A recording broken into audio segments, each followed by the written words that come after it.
fam and Wolfpack Nation.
Hello, welcome. Hey, Renrock, hello, how are you? Together we break chains. Thank you, sis. How are you?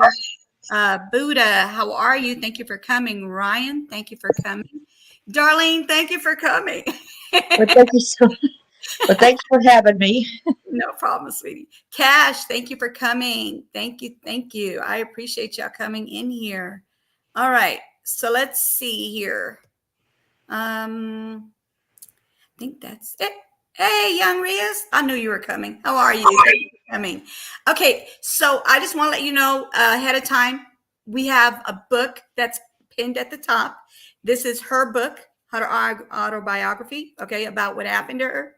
So if you guys want to like go look into the details, that's going to be your book, okay? Right now, we're going to go through. She's going to tell us a little bit about what happened to her, as much as she can in about 2.5, 3 hour time span, whichever, whatever we're doing here. But I do want her to be able to say what she needs to say. And if you guys have any questions, leave it for the end if you have any questions, because right now we're just going to let her talk and say what she needs to say. Hey, Chris, thank you for coming. How are you? All right, you guys. Hey, Darlene, how's it going? How you feeling today, sweetie? With my hands, no, sorry, I like to joke. I'm doing okay. Thank you so much for Okay, having me. no problem. Anytime. Hey, Kathy, how are you? Thank you for coming. Okay, Okay. Her name is Darlene J. Clark. That's her. That's going to be the name on the book when you go look. It's on Amazon, and I put the link up at the top. All you have to do is click it. If you're using Chrome, you're going to click your Chrome. If you're using your iPhones, you're going to use the Safari, and it will take you straight to the Amazon, and you can purchase the book. That way, you don't have to go looking for it. It's right there for you. Okay, so tell us a little bit about you before you tell us about what you've been through. Right. Well, I had always known that I had to, I had a purpose. I was not taught about God until I was like 9 years old was the first time I actually really we went to church. And so that kind of helped and me become the person I am today Mhm. by um, listening to what I know God's message for me was versus what my parents were telling me. I am a mother. I had 3 children. One of them is deceased, which you'll find out about the story, the heart wrenching story that's in my book. I might go over that in a little while. But with 2 of them are alive. I am a grandmother of 3 and an author, a podcaster, a YouTuber, a blog talker. So many things that I do. Mhm. Okay. All right. So tell us a little bit about how, uh, when did things start going bad for you? The moment I was born. Okay. So you guys, she was born with this going on. That means from childbirth, Right. as old enough to be in a crib. Like as soon as she came out, basically is when things went awry for her. Okay. So tell us how it went from there. See, I would not have known from the birth incident until a couple years ago. My son that's in the military came to me and seen me, and he told me, "Hey, Mom, I heard you were slow." I said, "What do you mean by that?" You know, they always call me stupid, bad, ugly, and retarded. Okay, and they used to have to hit me to the floor, knock me down. But when I was a kid, and so my siblings said, and kicked me all over while called me fat, stupid, ugly, and retarded. That's what Daddy had told them to do. Hmm. Of course, you didn't know whether or not you're going to come into a room and somebody's going to hit you on the back of the head and knock you unconscious again, right? So I Right. said, son, I had to be slow because was walking on eggshells because I didn't know who was around, who wasn't around, where they were hiding, or whatever. Hmm. And he said, well, she also told me something else. And I said, what's that? He said, your dad, she said, he said that your dad never did anything sexual to you except for he ejaculated all over your face when you were an infant. I said, what? You mean Oh. to tell me he actually did this when I was an infant and I didn't know about it? Mm, mm, mm, mm. So, like I said, it began when I was an infant. Jesus. That's horrible. That's horrible. That's pure evil, actually. Not. I mean, this is your biological father. Was supposedly my biological father, but there's questioning as whether or not that's really not my family. But I'm Okay, not supposed to seek that. They said it could be dangerous for me to know the truth. So, I understand. Okay, so we're gonna go. We're gonna get away from that one. Okay. Okay, and then from there, what's next? What happened? well, the first thing I remember next is my mom put my naked 2-year-old body on a kitchen table. Dad and his army buddy was drinking at.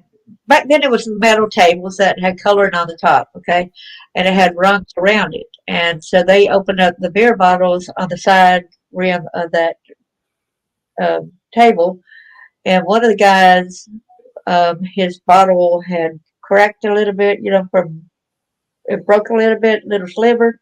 Mm-hmm. And then my mom put my naked body on the kitchen table, told me I better lay there because the guy paid for to do this to me, paid so much money, and you better not cry, you better just lay there and take it.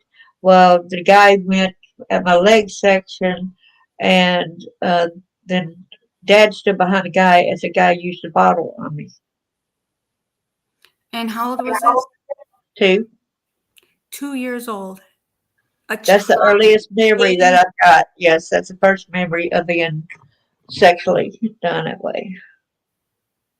she was a baby when they started this. I mean, like even from newborn to now. I mean, till she got out of there. Yes, I mean, age 2 is when they sewed me and did that. Jesus. And then at age 4, I remember laying. But then I remember next thing after, I don't remember the pain or nothing.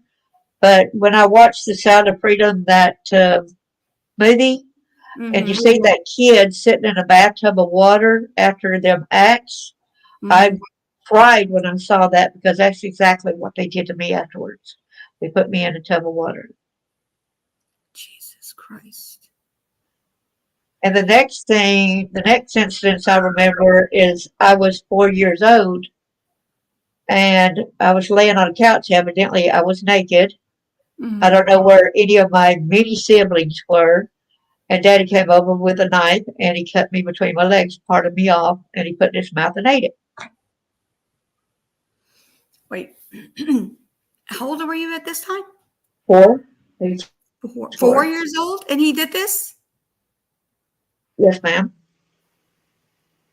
For what reason would he have done that? Like that doesn't sound like anything I've heard before. They said that a lot of people go to do that in foreign countries when they do that genital mutilation. So he mutilated me. Oh my God! So they do this in the U.S. as well. Well, some people do it, and I had brought this to my sister's attention, and she came from Germany. She's like 7 years older than me. And I said, "Why would Daddy do this?" And she said, "Well, he came back from Germany with a book on how to have sex with kids." So she said, "He probably got it from that." But Yeah, thank you so much. I've heard of it happening, in the rural countries, like out there. I did not know it was happening in the US. So this is where they're learning things from. That's sad. That's crazy. I'm, But I'm sorry. I'm so yeah, sorry through this.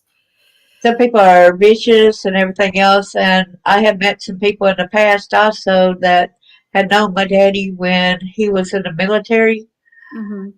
and his this one guy's father was over my dad when he was in Germany, and so my friend said, "Do you know?" and mentioned my dad's name, and he started hitting the table. Don't you ever mention that name in his house again? Because to find out, he kept being in the brig before he even had all of us kids. Before he even married my mom, he was actually in another country before Germany, where he was raping kids even back then and being put in the brig. Mm, Jesus Christ. Jesus So Christ. now I got siblings who tells me, "Oh, you should look at them as heroes," and I'm like, "They're not a hero. They are not a hero." And you go like this and saying that they're a hero and they do this to the children. He said, "Well, look at him and look at Daddy as a hero since he raised so many kids." I said, "It's not about how many kids you raise; it's about how you treat your kids." Right. And And he goes, "Well, look at him as a hero since he's dead." I said, "Well, heck, he's dead too, and I'll never see him as a hero." so the other question I have is, did he ever do that to any of your other siblings? Well, I can't tell him too much about my full-blooded siblings. I don't think he did. Okay. But my sister that came from Germany, mom walked in on my dad raping her, and my mom said, "You're Mhm. trying to steal my husband." So she beat my sister up, just 6 or 7 year old, which I was. She said she was about 6 or 7. It could have been 8. I don't really know. She said I was 2 year old. And she said then mom went and put him in jail. Then she went and got him right out of jail. Dad got mad and he came back with a shotgun. Mhm. And my 2 year old body, I did not know what to do. I didn't know to get to safety or anything. I was just like in shock. Mhm. And my sister went and locked the front door. And then he started trying to shoot me. She said splinters, the grass and everything was going around, and she said she had to push me to the floor and get on my body from me being killed, shot. Mm. But nobody done nothing. Nobody knew. done nothing at all. In my whole life, no one. Mm, mm, mm. God, help me, Jesus. Mm, Now I use it to say, well, I could be mad about all this sexual exploitation, them taking me and selling me to even child pornographers and all that kind of stuff. Then I mm, can remember even at age 2, when we moved to Florida for a little while, we lived in Orlando, Florida, which y'all know that's a big hub for traffickers. And mhm. I thought, oh, well, this is special. I'm being able to go somewhere with my mom. She's dressing me in a nice dress. This could be Mhm. mommy daughter time, right? Right. I did not know that when we got to the restaurant, we sat down, she would not even let me have anything to drink or nothing to eat. These guys walked up and said, oh, she's so cute. That's why today I detest being called cute. Mm. Because And you remember that. because they said you're cute. And Yeah. so, Yeah. yeah, you did. With the thing, then my mom would say, well, do you want to buy her? And some of the guys would say yes. And then she said, just bring her back alive. You can do anything you want to with her, just bring her back alive. Jesus Christ. That's Yes, ma'am. crazy. Like that's just crazy. Like how in the heck? Oh my God. How could I'm sorry. I get really emotional on these type of things. How could they do that to their own child? Well, when I talked to her last in 2001, I was thinking that maybe I was wrong about her doing these things to me. Maybe is in my mind wrong or whatever. And so I called her up and I said, let's start afresh, let's be a mom daughter type of thing. Mhm. And her words out of her mouth shocked me. Y'all want to hear what she said? What'd she say? Are you showing your naked body to men or prostituting yourself? And here I was 39 years old at this time. I said, no, Mom, I'm an adult. I've got a choice now. Right. She said, well, I had you and you were born to prostitute. You were born to show all men your naked body. I said, What? Mom, I'm an adult. I've got a choice now. She said, I wish I would have killed you when you were a baby like I wanted to. And I hung up and never spoke to her again. I wouldn't either, because like, how do you live with knowing that your mom feels that way? I mean, if you're able to answer that, I mean, how do you like? How do you feel? What did you feel when she did that?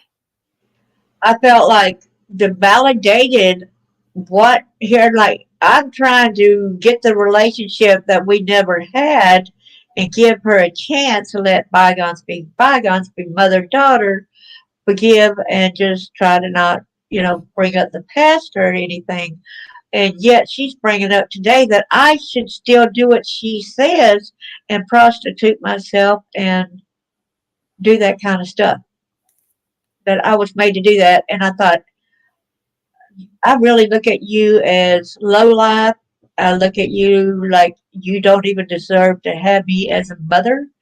I can't believe I trusted you. Thanks for validating the things that I saw in my mind and I did not believe happened. But now you just validated it all. Thank you so much. So, how old were you when this, or should I say, were you? I don't know how to explain that. How you were able to get out of it, or what was? When did it stop? When Oh, did it? I got to tell y'all a little bit more about more that happened now. They actually had also, Dad would take me to an auction house when I was about, uh, according to a state trooper in Alabama, I was 4 to 11. But I remember specifically being 8 or 9 year old, taken to the auction house, and they would go to the back of the auction house, and that's where Daddy would sell me as well.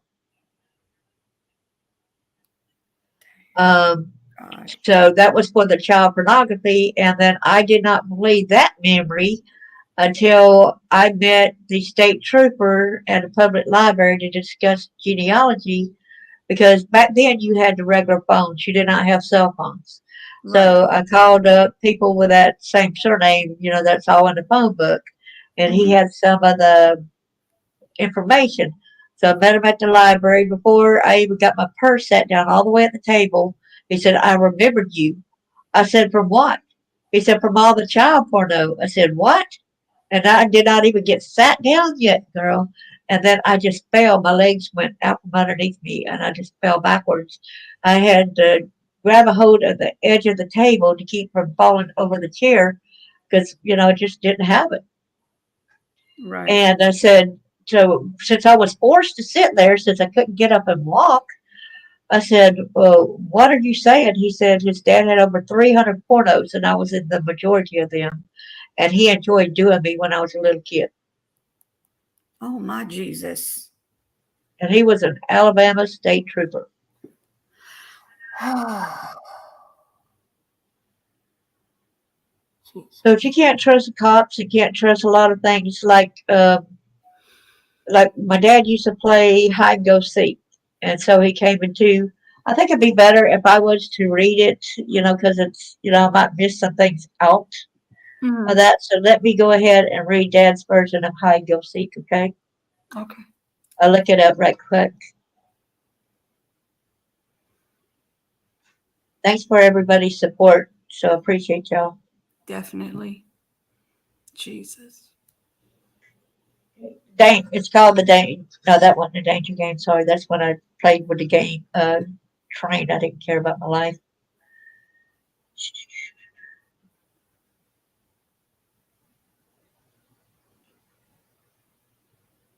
Mm-mm. Okay, let's get past the tornado stuff.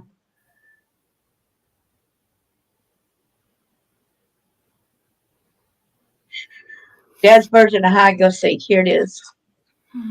Warning: this will be hard to read and understand. It was difficult living it, but it validates how God watching out for me. Although the cruelty had stopped, my life was spared. When I was 10 years old, my dad came into the girls' bedroom. We all shared a bedroom as well as the boys. Daddy Charles walked in with a 12-gauge shotgun welded at his side. I thought, oh no, here we go again. Dad replied, who is ready for hide go seek? If I see any of you, I will then shoot at you. I thought one day someone is going to get killed. I believe Dad would cover it so well, claiming it was an accident. I shot a squirrel or another animal, but Darlene got in the way. That sort of excuse. Well, we all ran and hid. I was not sure where everyone else hid. Often wondered where they hid because they hid so well. I ran and hid in the garden behind a hardened dirt pile. Dad was chasing Sue, which was my stepmom, around the house, Mm-hmm. around the outside of the house, so it's around the house, while shooting into the sky. Sue was laughing gleefully as he was chasing her and shooting upwards with his 12 gauge. I briefly felt safe. It grew deathly quiet. I wondered where Dad was. I wondered if he was close to me. I prayed he got his mind on something else so this crazy, deadly game would be over.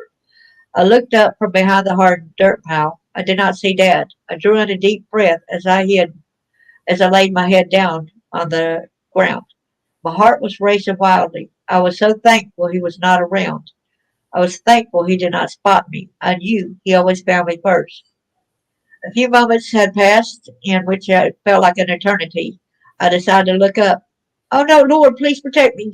Dad saw me. He turned towards me and aimed the shotgun in my direction.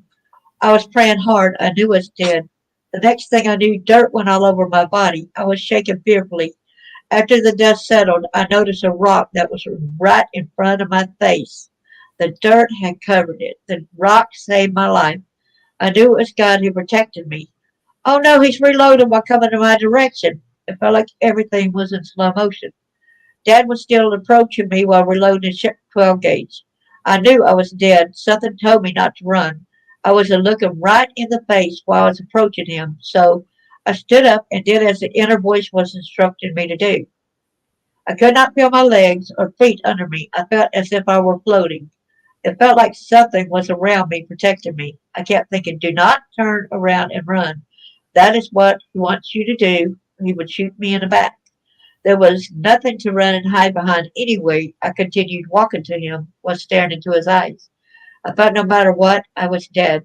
I thought I would be shot regardless. I walked on up to him as he said, he cursed and said, I wanted you to run so I could shoot you in the back. Dad Mm. turned his back towards me and said, I'm going to hunt one of your siblings. I need to kill something today. I was scared and shaking all over. Dad turned his back towards me. A few seconds later, He tackled me. He forced me to have sex with him. At least the other kids were safe momentarily. The craziness ended briefly. Jesus Christ. Oh, wow. So basically, he was using hide and seek as his thing with the gun. That's where you got to Right. hide Perfect. from But his he gun. wanted to kill me, but then he decided, that since I didn't run, he got mad because I didn't run, because he said he wanted me to run so he could shoot me in the back. He just got through saying them words to me. Mm. I wanted you to run so you could, so I could. Yeah. Wow. Whew. Lord have mercy. Crazy. It And was he did crazy. this for how I long? feared for my life constantly. I really did. Yeah. How long did he play this hide and seek, his version of hide and seek with you? Well, I don't really know. There's been different times he done it. Then at times he would get a BB gun, and we were to stay there. That was another one of his games. Well, he shot me all over. The rest of the kids ran and hid, but I knew that if we all ran and hid, we'd all be worse repercussions, because he liked using whips on us, like Mm. using belts, switches, so many other things. And I felt like one of us is going to end up dying if we all ran. So I stood there and took all them BBs, reeling and hit my body all over. Jesus. I am so sorry you went through this. And my stepmom I know was you're a horrible. survivor. I know you're a survivor, but I still feel horrible that you went through this. Thank you. My stepmom, as a teenager, I was shot with something that she told me as a teenager. She said, "You used to have temper tantrums when you were a little kid." She said, "I stopped the temper tantrums by holding your head down in a sink full of water till you lost consciousness." Hmm. She basically tried to drown you. Yep, and then I lost consciousness. How did I not die? There had to be God. Oh my I God. was unconscious, and then she got my head out of the water. Jesus Christ. Did I not die? You tell me. I don't know. She had little things too that she liked to. Uh, like when I was 9 years old, she would make me and my twin sister go to a cow pasture, and she would dip my nose in cow manure. She would make me and her get down and dip our faces down into it, me and my twin. Oh my God. So are It you was able to tell me if this is your real mom? it was my stepmom. That's your stepmom that's doing all My this. real mom is the one that took me and was trafficking me at age 2. And Okay, so how it ended with between dad and her was because my mom had a habit of taking 5 of us to a grocery store, abandoning us, and then my aunt had to come and get us. I was 4 years old, maybe when that was happening. mhm. And so my mom would come back like a week later to get us from my aunts, and my aunt grew tired of it. You're not Mhm. getting kids back. So she chased my mom away. Oh my God. So basically it started with your Jesus Christ. Started Your with my mom, dad because he was doing an essay, and so it started with him ejaculating on my face when I was an infant. right, when you're a baby. So I mean what I'm saying is everybody that's done this has been directly in your family. Yes. It's not like well, other than the people that were purchasing and oh my God, Yeah, my family would reward I'm my sorry, I didn't trafficker. mean it that way, but oh my God. What caste were you talking about? What age what? When she Mm, abandoned us, I was 4 years old when my aunt finally would not let my mom have us again. Then he got with my evil stepmom, and then she was the one. You ever imagine it might not have been temper tantrums? It might have been pain from all the SA. I might have been crying because all the pain. God, that's oh And, Lord the, have and for that state trooper to tell me when I asked him, well, how old was I in the pornos? He said, you were from ages 4, all the way from age 4, all the way to age 11. And that fit right because when I was 11, I had to go back and live with my mom again in Florida. mm, mm, mm.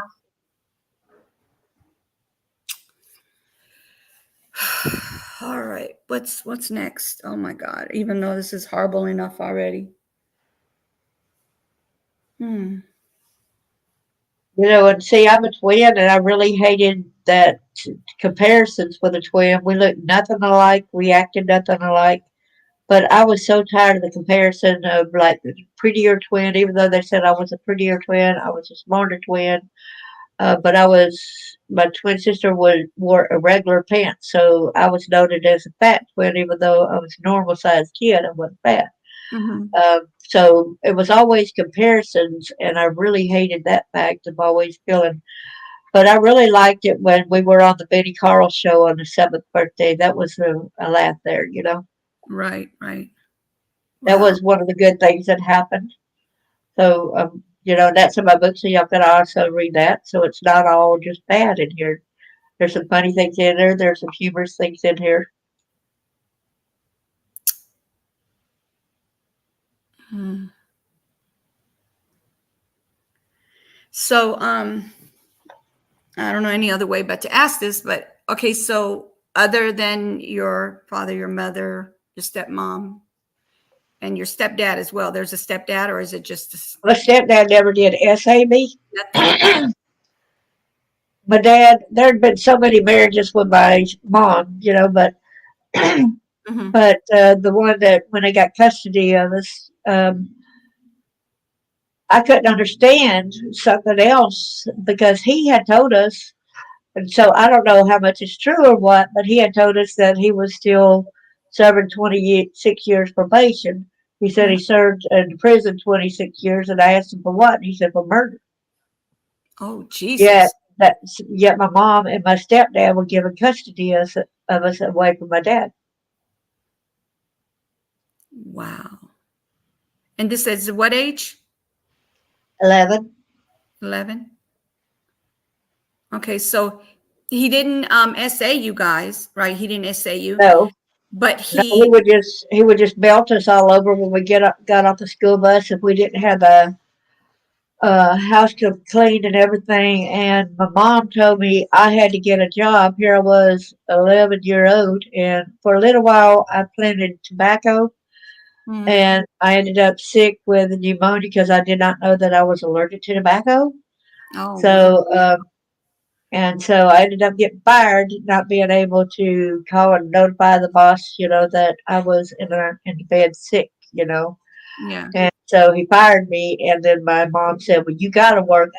You need to get out there. If you want to eat, you better go prostitute yourself." And Oh my God. I did not prostitute myself. I just ended up when they were gone to work, when the door was unlocked. I snuck in the house and I got me a mayonnaise, ketchup, salt, pepper sandwich. So I basically lived off of that. She did not cook food for us at all.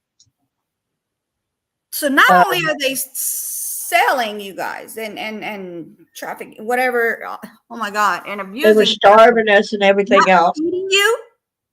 They were starving me and my siblings. They went ahead and were staying at friends' houses just to not come home, and they didn't even care where the rest of the family was either. They didn't check to see where the other kids. They didn't want to be bothered, and so just to avoid her at night, and when she got off work or whatever, I kept walking all over town and everything. And I don't know how I did not dehydrate or anything when I was here there walking around in Florida, and I was living in northern Florida. But I don't really know how I didn't dehydrate. And the thing is, then by the time I see the lights cut off in the house at night, Mm-hmm. then that's when I got in the back seat of the car and I slept in the car. Mm, this is horrible. And there's one time when I was in, if you look at the cover of my book, the picture of me that you see on the cover, that's me in the 6th grade. That's the one time I was told it didn't matter whether I smiled or not for a school picture. I could Mm-hmm. be myself, and that was me. And you can see the hurt child on the Yes. cover of my book right there. Yeah, you do look like a very sad child on there. Yeah, Definitely so look I like could be myself and not have to act or whatever. right. Oh my And God. with all that they had done to me, I found out that they had given me different names and everything. So it really messed my mind up. So that did have me like different personalities for a while. Right. So I actually did have that problem with the amount of abuse that I was done to me. Mm-hmm.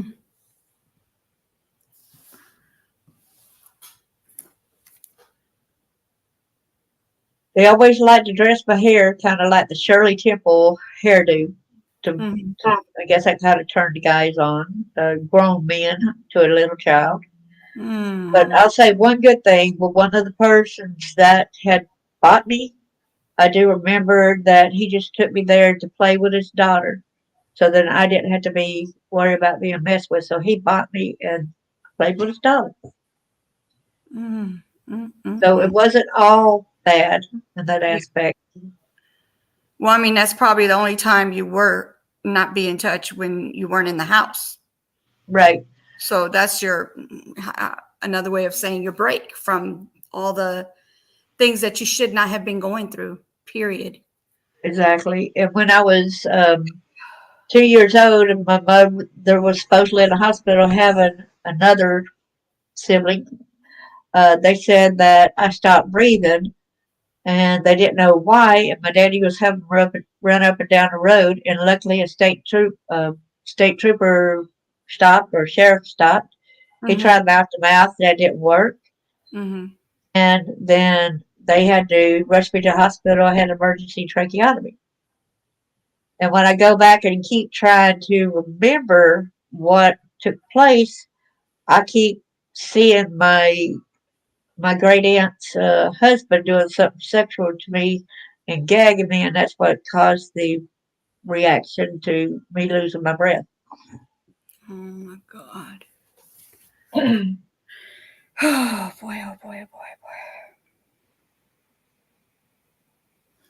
Yeah, this is very hard for me to hear, but I just wanted to like I want people to hear things the things that people go through, and she survived from this. You guys, there's oh yeah, been multiple times she could have been not alive right now.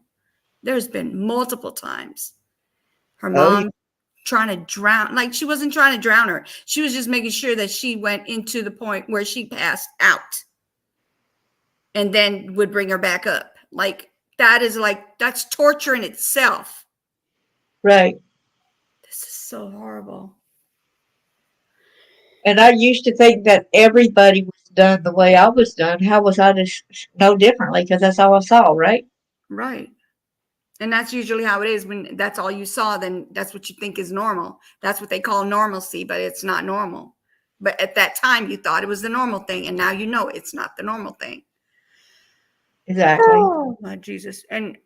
Oh, and the thing is, she told the police, and people who just came in, everybody, hello, but she told the police, and Yes, they I just did. told her to shut her mouth. Yes. Basically, shut her mouth. Like, why? That's evil. I wonder if they used to do the same thing.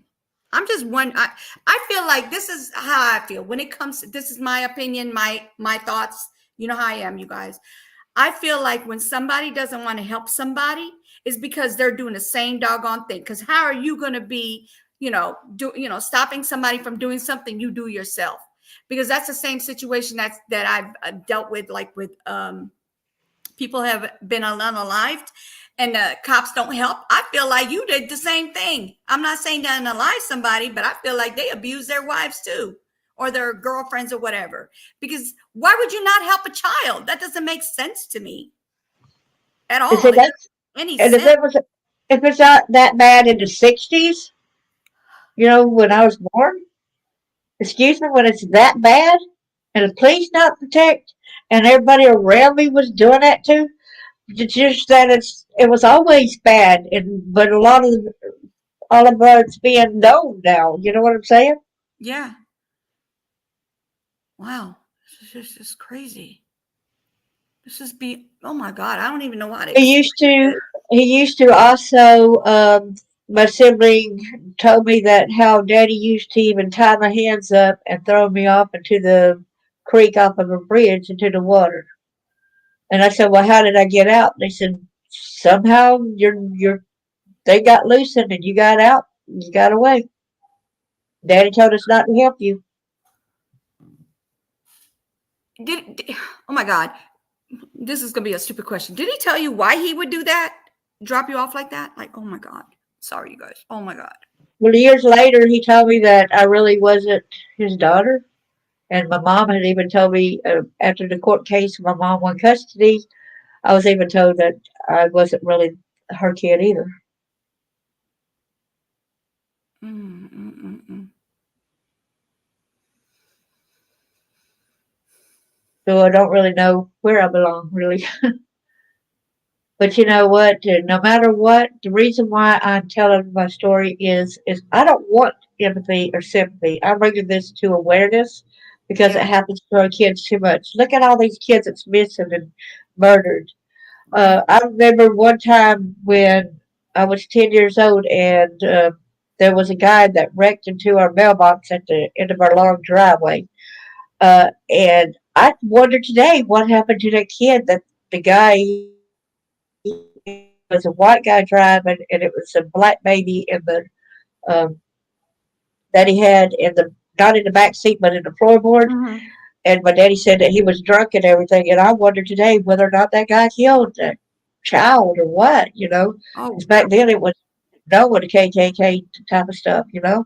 that could have And I been wonder today, all missing. about, that kid, you know. What if that's one of these missing kids that's been missing for years? Like, oh my gosh. Yeah, that was an infant.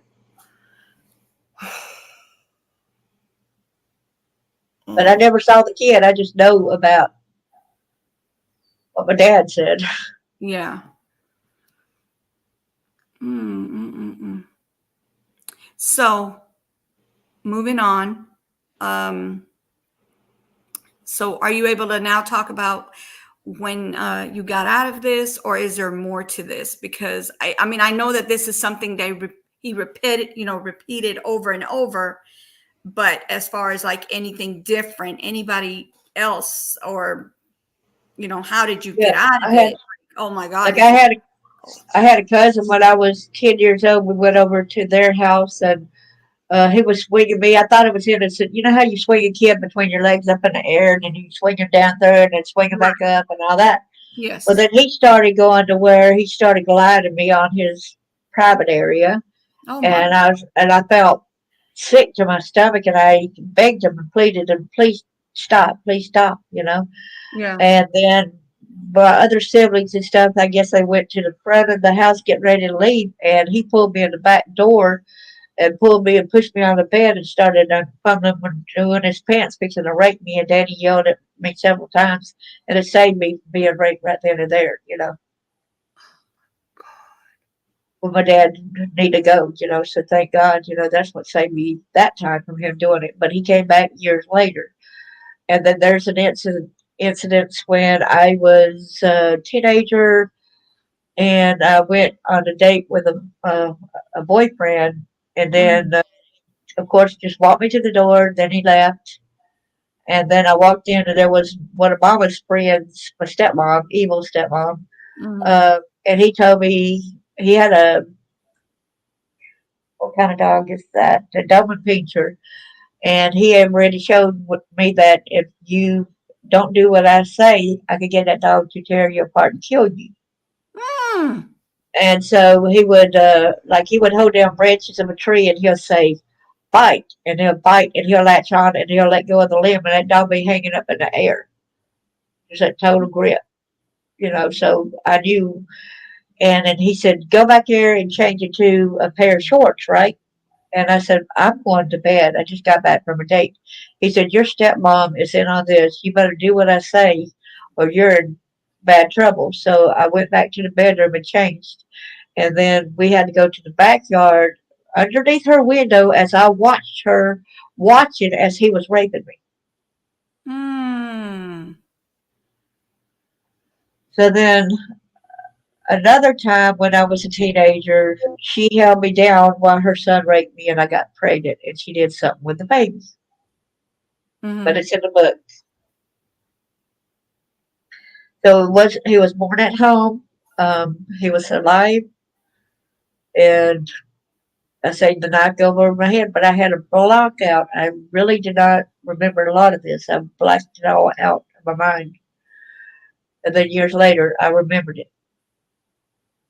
Her getting him from my loving arms, and we had bonded. He was so cute. He was looking at me, and Mm-hmm. for her to bend down and pick him up, and then she went to the right of the seat, was walking her backside, watching her backside, sorry. Mm-hmm. And I still was too weak to get up from the floor, after I had him, Mm-hmm. because she stuck a hanger up me and made me have him. Oh my Jesus! Oh my Jesus! Oh my Jesus! Oh my Jesus! So she put me in labor by doing that. And then she went to the right of the kitchen sink, and heard the knife drawer open, and then I seen the knife come over her head and coming down at the baby. Then remember that she had a fire burning outside for 3 days with tires in and around it, and then I did manage to get up and look to the side door, and I Mm-hmm. was watching as she was going to the fire to throw the blue blanket stuff. I did write a book, Click and Go. I did write a book, and some of Yeah. this stuff is in So that book. I pinned it at the top. If you guys want to get the link for her book, it's pinned at the top. It'll take you straight to Amazon. And she did write. It's definitely written. She did write a book. That's the picture she was talking about. Cash, if you come into my chat, you can grab it real quick and then head back out if you want. But it's in my. I have it pinned up at the top, and you'll be able to grab her. Go right to Amazon for it. Yeah, I Okay, think so how old it, were you when I'm sorry, go ahead. What were you going to I say? don't know exact age as I was because I keep having so many splotches of the memory. You know what I'm Right, saying? Some things are saving me. And years later, I remember my stepmom coming up to me, and you remember how they say about making diamonds out of ribbon, that they get from kids doing things to kids like murder them and all this kind of stuff. Mm-hmm. One day she came up to me, and I didn't remember about the baby or anything, but she came up and showed me her rings. And she said, "I got this from what I did to." And I was like, "To what? Who? To what? What?" You know. But when I remembered it, before I even remembered it, when I was pregnant with my first son in marriage, I went to the OBGYN at um, the health department, and they said, "You had a baby for, what'd you do with it?" I thought that was crazy. I thought I would remember having a baby. But Right. the mind is weird, on remembrance of things. Sometimes it blocks you out memories on purpose when it's so devastating. And they even called the police, and the police came and made a report. And then I had to call my husband at work, kind of get me here. The police will question me, think I had a baby before. They let me go because I didn't remember having a baby before, right? Mhm. So, do you remember? Okay, so because I'm pretty sure you probably don't even remember this, but how did you find yourself? I mean, how did you get pregnant? I hate to ask you this word, but how did you get pregnant? And I know it wasn't by you wanting it, voluntarily. She held me down while her son raped me. Jesus Christ, have mercy.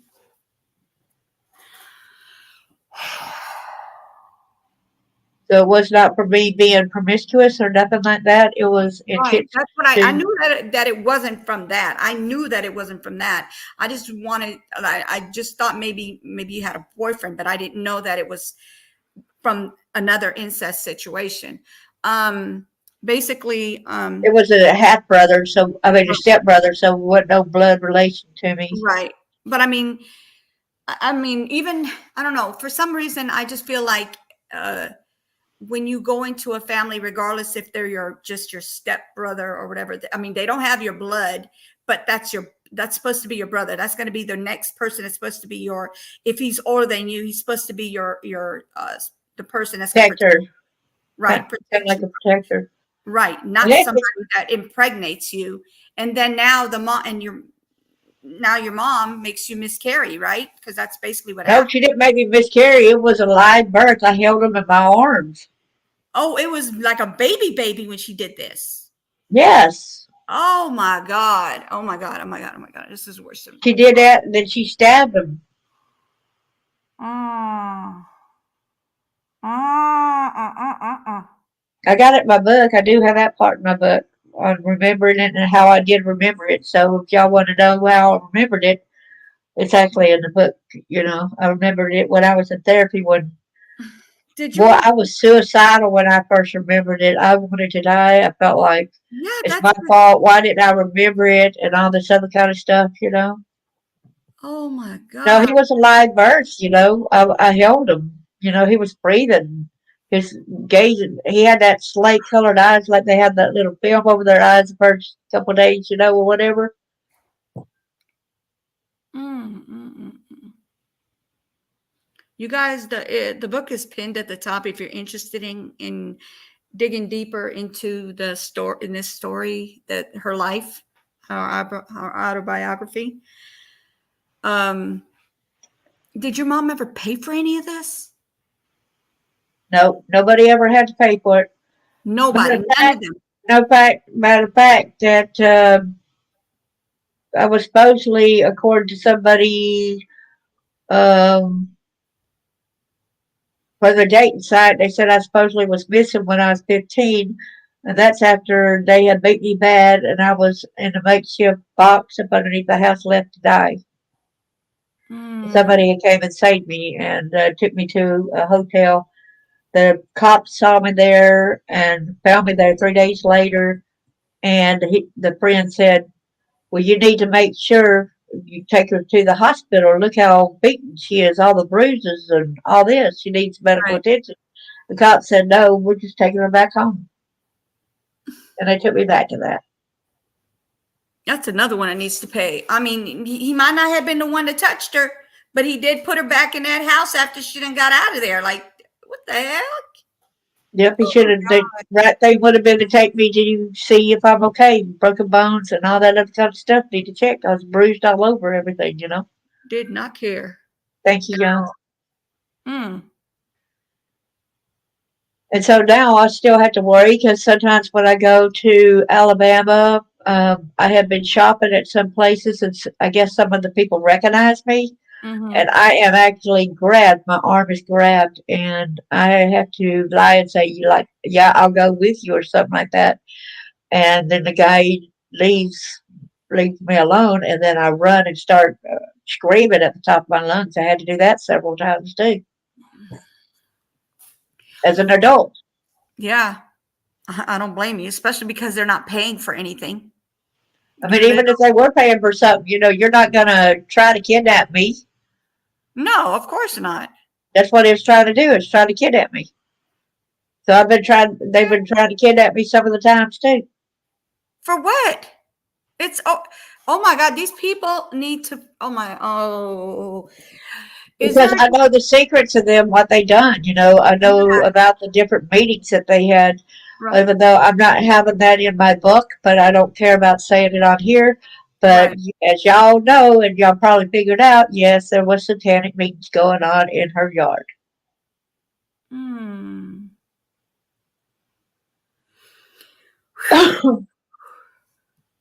That's the reason why they got mad is because I left the tent when they were going to sacrifice me, and I got out of that. And I went running, and I seen all these kids in cages, and I let them out of the cages and told them to run around the house. I don't know how I knew that somebody was waiting, but there was. And I did run into a couple of the people years later, and they validated, yes, about. I said, well, I hope you were okay when you got home. They said, but they killed my twin sister, one of the girls said. Oh my God. Okay, So even though I had got and helped her survive and everything, yeah.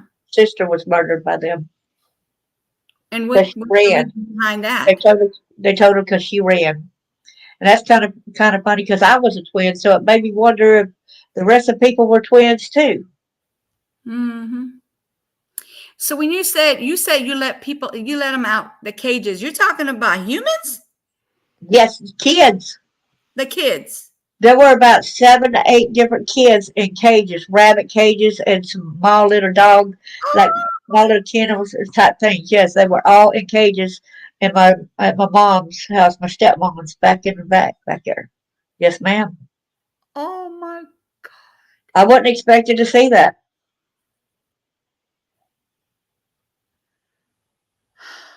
Okay.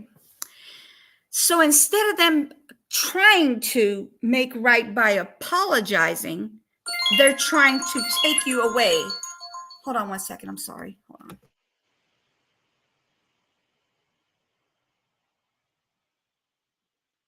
Hello, everyone. I know someone in current state of fear from prosecuted abusers. Maybe she can, Cash. I hope so. Hope that I'm an inspiration for her to keep struggling and keep fighting on.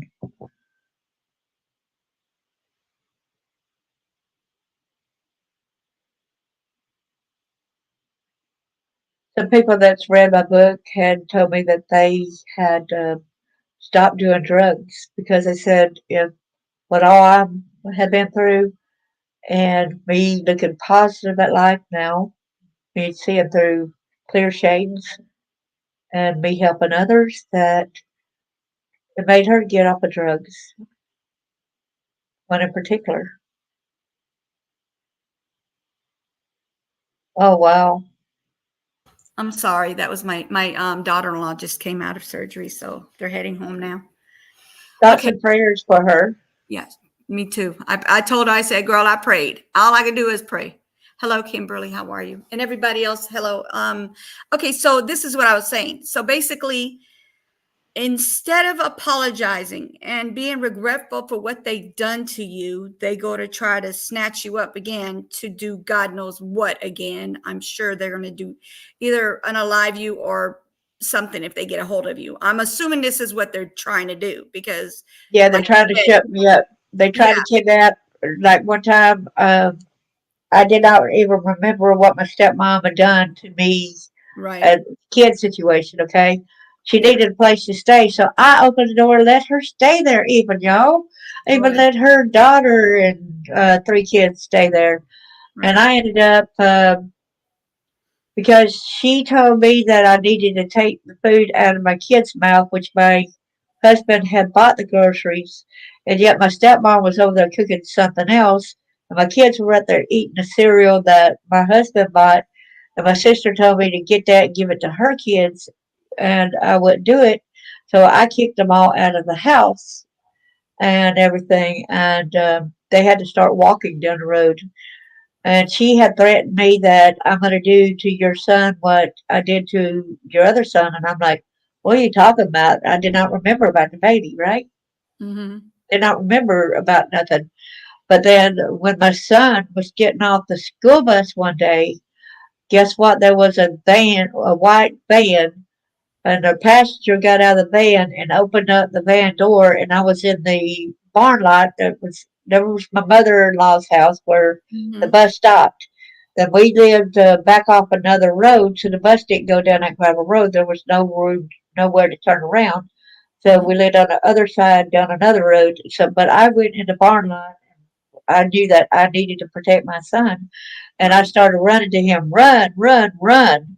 And the bus driver went on. The very next day, the bus driver did that again, and that was that white van again. This time, the bus driver stayed parked right there, and Mm-hmm. another car was coming, going to block him in, and he got the heck out of Dodge and didn't try it no more. So they were literally going to try to kidnap my oldest son with my marriage and do something to him since I kicked her out of my house. Oh my God. Oh my God. Oh my God. Oh my God. Oh my God. Ooh-wee. So then, a couple years before she passed away, I was in Madison, Alabama, helping a lady. This before I moved to Tennessee, and I was helping her. Her husband and her was about to go on a trip. But she Yeah. had a job to do right quick, and she asked me to go to a neighbor's house. There was a bicycle someone was interested in, Mm-hmm. and go ask how much it is for. Guess who was there? My evil stepmom and her daughter. They were there. So I try to be nice, and I said I'm not going to live in fear around it, and then I just hurry up and play calm or whatever. Mm-hmm. I even gave her a hug, good to see you. And then she said, well, I've got these attorneys that I work for, and if you don't stop telling your story, we're going to come after you. And if you don't shut up about that, you're going to face the repercussions. We're going to do some things to you where you ain't never going to speak again. That very night, somebody shows back up and starts banging on the garage door, threatening. Oh my God. That same night. That can't just be coincidental. No one was ever charged. No, the cops Mm. wouldn't do nothing. Jesus Cops Christ. always said they could not do nothing. This- That's all they ever said. But Jesus. the reason why when I remembered in therapy about my son being murdered, the Mm, therapist, the psychiatrist told me, he said, well, it would be like there's three of them, three of the evil people, right? mm-hmm. And if they went and said that I'm the one that killed the baby, I might have been the one that went to jail for the murder. And so he said, I'm not going to turn it in because you shouldn't have to serve time for the murder that they did. Mm. I'm So sorry for that's you. why that wasn't reported. Mm. Because Oh, she kept being protected. They kept returning me back to them. And yeah. the time when I said about what you had told everybody about the police officer, Mm-hmm. I'll go back to that instance when I was at school, and when y'all knew that my daddy was shot at me quite a bit. So when a car backfired, I automatically thought it was a gun going off or Yeah. someone shooting. So some of the time, I guess I had PTSD as a child. I would go into a state, and then I would actually Mm-hmm. and run out of school, and I would be in a stupor, and I don't even remember running and doing all this. Right. I was like in a fugue type of state, and they had to get different people to go searching for me, and they would bring me back according to my siblings. Okay, of course, I was in a state I don't remember it because I was in such shock. Yeah. And then, but I came to when the police officer was taking me to my dad's. We pulled up in the driveway, and the the sheriff had said, um, "We heard that you've been beating her with a whip, shooting at her, and everything." And the police officer, look at all these bruises all over her. Oh, she fell into some blackberry bushes. Uh, Mm, that wasn't done to her. Nobody did anything to harm her. That's all just from her falling in blackberry bushes.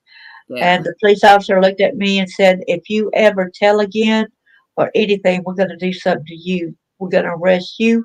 So you better keep your mouth quiet about ever telling again.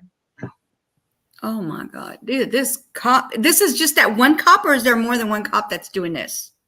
But that was that cop during that time when I was 11, 10 or Mm, 11 after being shot at, right? yeah. But then there were other cops, like when I was married, that said my husband could beat me all he liked as long as he don't kill me. And then they would come Mm, back and say, well, we ain't going to arrest him for threatening to kill you now, even though I had broken ribs, broken collarbone, busted lip, black eyes. Oh, well, we ain't going to do nothing until he does actually kill you. So I ended up running away. Ran all the way to upstate New York to get away. so you married someone like your dad, your But stepdad. I thought that he was different than my dad because he actually defended me against my family. He Right. before we got together, he actually told them to stop hitting me, that kind of stuff. So I thought that truly that he was different. But the reason why I got married is not because I loved him. Here I Oh, was a senior there we go. in Yeah. high school, and I had overheard them talking about killing me and making it look like suicide, my stepmom and her two kids. Mm. And so when I overheard that, and then I told him about it, and I went and got married because to get away from being murdered. Yeah, but you went from one mess to another. Basically, I mean, it's not. And at first he didn't hit me, okay? At first he didn't. When his Yeah. mom said, hit her, Yeah. Then that's when he started hitting me, and that's when the abuse started begin with him. You have to have that in his soul to do it in order for him to do it, because can nobody tell a grown man to hit a woman unless it's in them. That's why I tell people, whenever the Bible says honor thy father and mother, there's also another version, like in Ephesians chapter 6:1, that says honor thy father and mother in the Lord.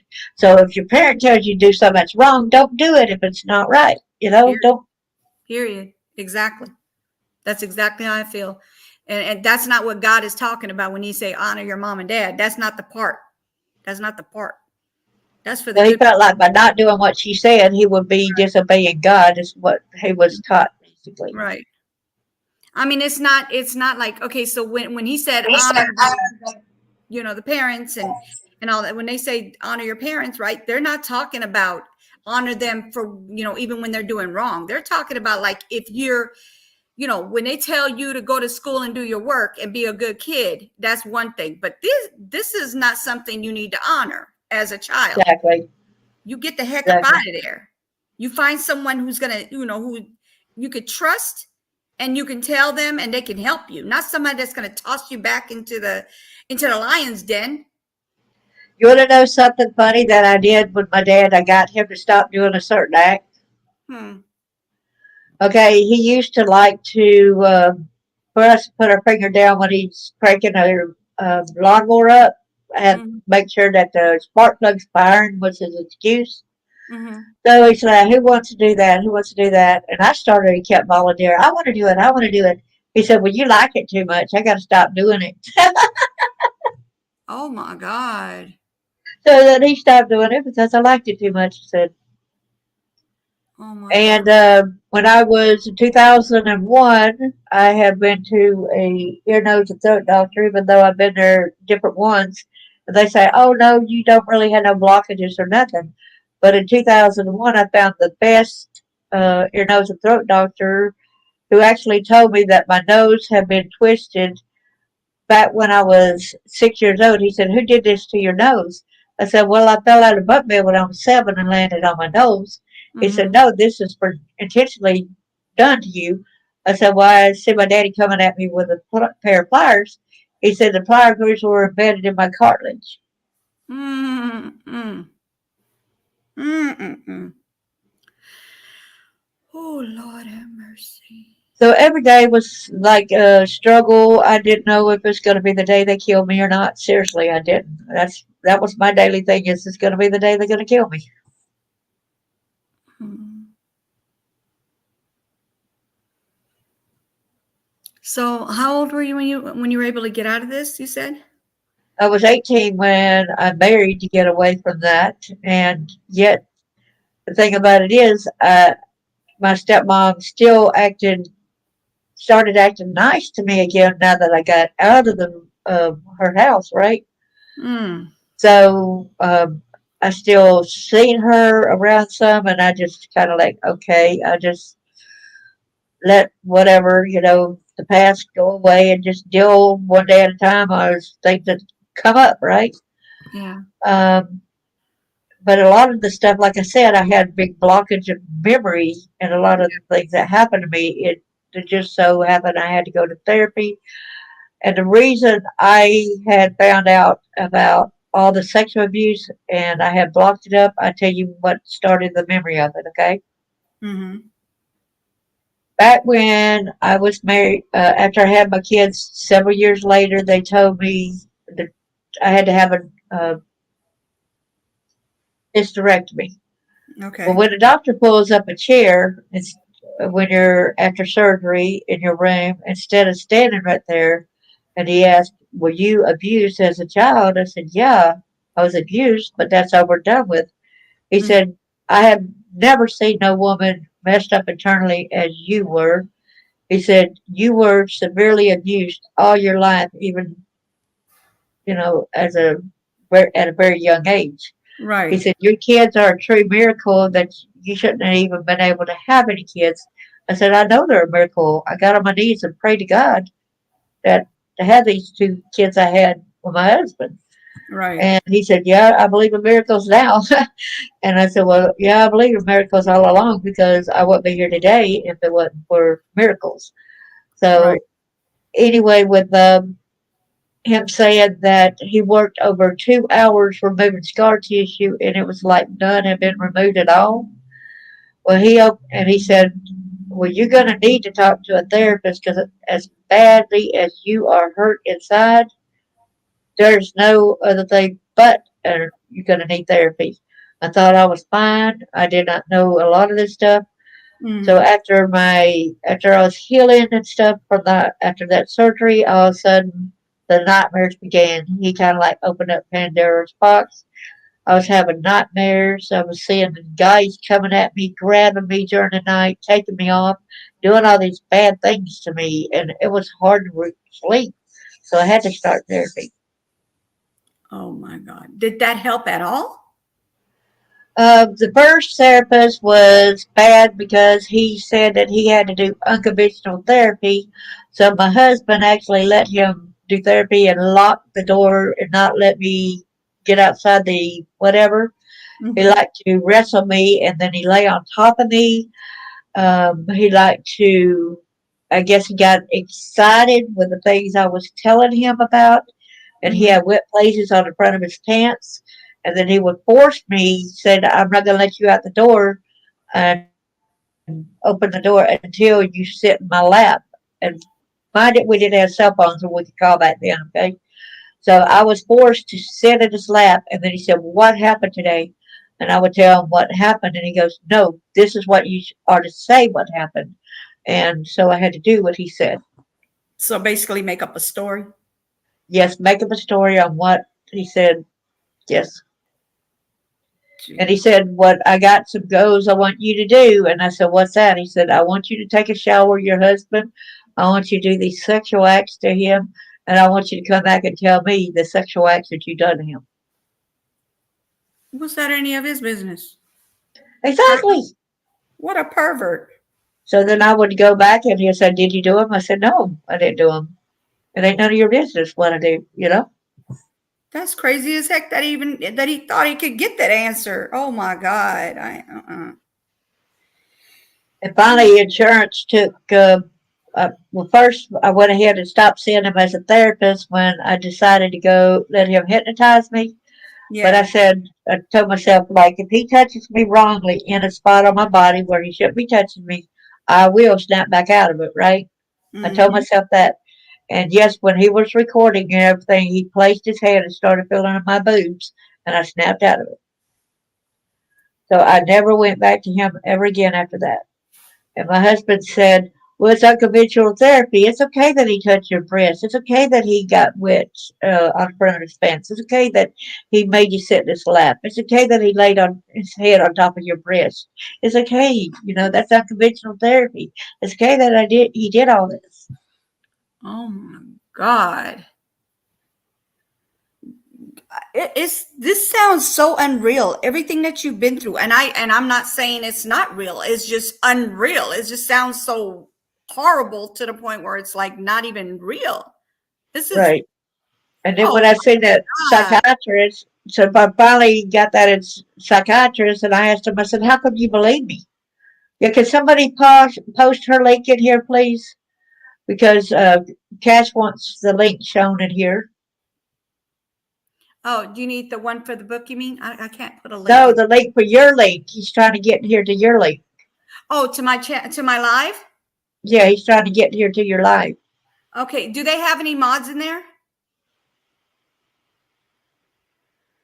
Now he's asking one of y'all to that and your thing. I guess can y'all see Cash? Can you see anybody else's? They say Chris Mod. Can you post link? You knew. Yeah, Chris. He's Everybody asking does Chris. that. They go, you know. I'm like, no, it's you knew. You knew. Sorry. So I asked him. I said, "Why did you believe my story?" He said, "Because usually when I ask somebody something and they don't usually answer right away, or they answer right away and it don't fit in." And he said, "As gruesome as your story sounds, it still fits in, so Yeah. we know it's true." Right. Oh my Jesus. Yeah, he wants the link so that he can come in here, y'all. It's my friend Cash. Just want the link. I don't know if you can see Cash's words. You know. Yeah, I can see it in the. I can see everybody that's in your chat as a link, not as a. Yeah. They're not in here, but they're actually as a link. Yeah.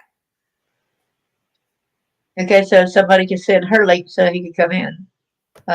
Cash.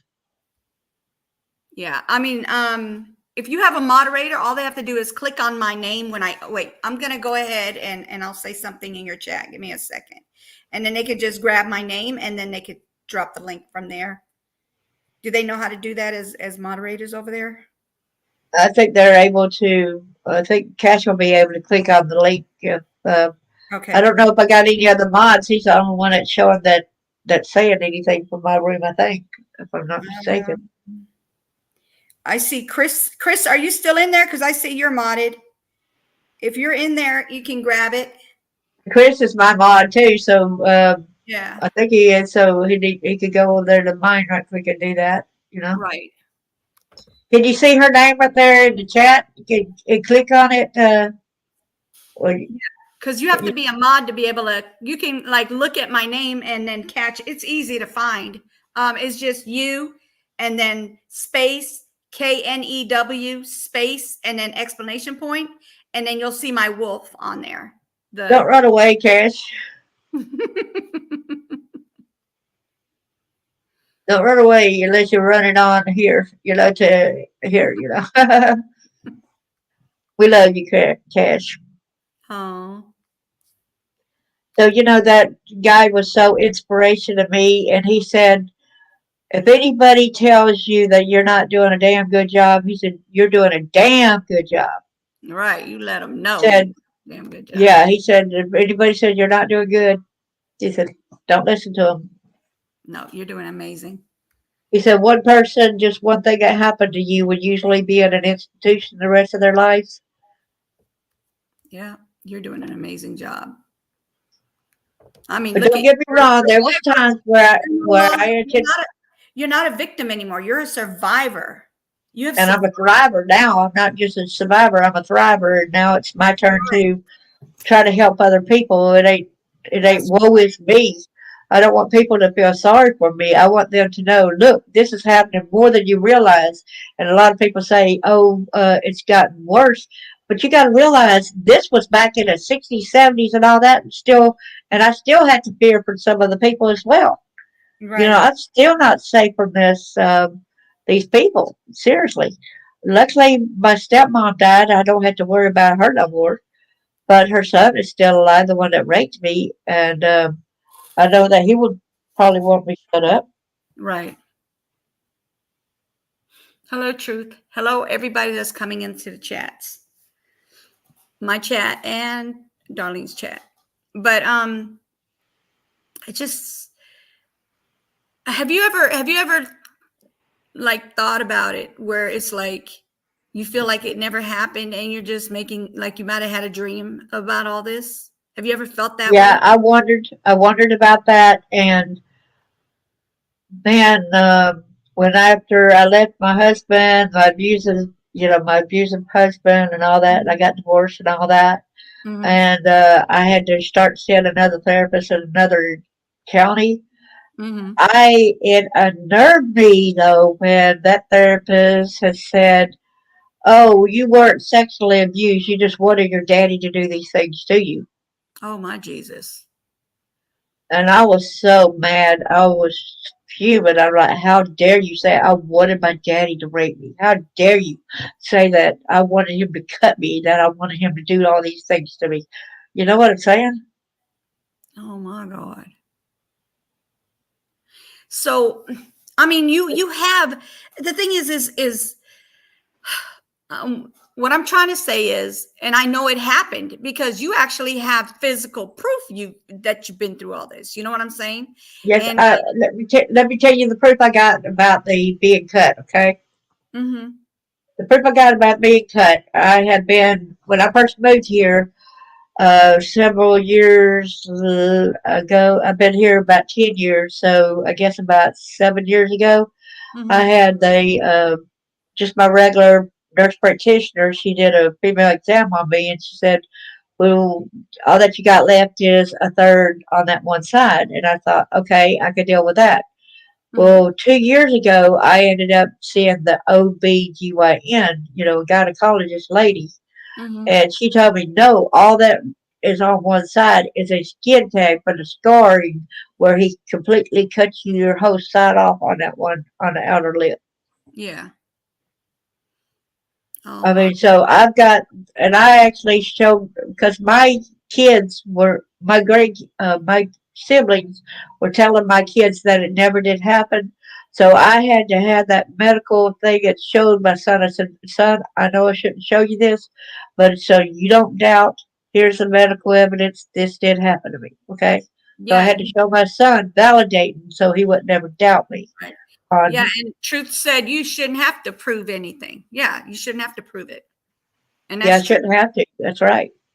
I mean, I'm sure your child believes you, over what they're saying. There's no way that he would not believe you. And them saying, no, it's not true. And then him questioning it. I don't think he's really questioning it per se, but I think like he doesn't want to believe it. You know what I mean? Like that's a hard But thing for somebody to swallow. It's a hard pill for a yeah, child to swallow. yeah, but remember, he also told me later on that that my sibling had told him that Dad Right. never did that sexual to us. He just ejaculated on my face when I was an infant. Remember? Right. I remember that. I remember you telling me And that. I'm like, excuse me, does that not show right there that sexual abuse from That's it disgusting. started when I was born? That is And so. I said, son, sex abuse grows. They don't just stop there. He said proof is necessary at times. That's true. It is at times. Give me one moment. I'm sorry. Go ahead. You can talk. But that way that they were able to see the proof and the factual evidence. So if they ever did doubt it, you know what I'm saying? If they ever did doubt anything, so they got that knowledge now, if you know what I'm saying.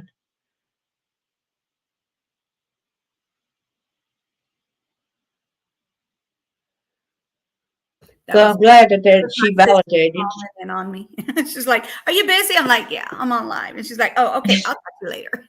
But Anyway, so yeah, I go want ahead. people to know that you don't need to lose hope or lose any kind of thing. I wonder. A couple years ago, I wrote something else, which in the very back of my book too. I also got links to that they could call to child abuse places, child sexual abuse, family violence, human trafficking, help for Mhm, parents, mental illness. But here's the added insight. Okay, when mhm. I spoke of the memory of the pregnancy, I was in shock. I did not understand how a mind could block such a horror of a sweet blessing which turned vile. I had Yeah, blocked it for so long, saying I was devastated does not even come close to how I was feeling. Some yeah. feelings unloved, abused, raped, etc. Right, right, Life is precious. I blocked out the rape. I cannot even remember my age at the time. Below right. are a few things I remembered as I look back at the time of my life. Number one, during this certain time period, Sue ordered me to go to my bedroom when company pulled into the driveway. Go to your bedroom. I don't want them to see you. Get you a drink and stay in your bedroom. My parents had me trained at an early age. No back talking or asking why. Back then, we better do as they were told. We just obeyed. Maybe Mhm. this was when I was pregnant and they didn't want me seen. That's the only thing that makes sense. Mm, mm, mm, mm. Then I remembered number two, a photograph of me was taken from a Polaroid camera. When I looked at it, I got mad. I called myself fat as I tore it up. That makes sense why I was chunkier in places because that was showing that I was pregnant. Oh my Jesus. One night, while I was lying in bed, back as a teen, I felt a hard knot move across my upper belly region. I rubbed my belly as I exclaimed, "It's okay, baby." I chuckled as I whispered, "Yeah, right, immaculate conception. But if I am pregnant, I love you." Mm. So sometimes people, when they go through something hard, something vile, hard to deal with, they do shut it off. you can shut things off in your brain until something makes it come out. You know what I mean? Like Exactly. it'll make it come out. So anything, it could have been a trigger that caused you to remember these things, or if you just shut them off and something happened to make you think about it, and then it's just like, whoa, it's almost like a flash of something coming to you. So I think that's where a lot of people feel like that might not have happened to me because I just thought I just said, hey, I had deja vu of it or something, or that was just a daydream, and it's not true. That didn't happen. But most of the time, it's actually something that did happen, and they just shut it off. They just turned the whole thing off as if it never did because it was so hard to Right. deal with.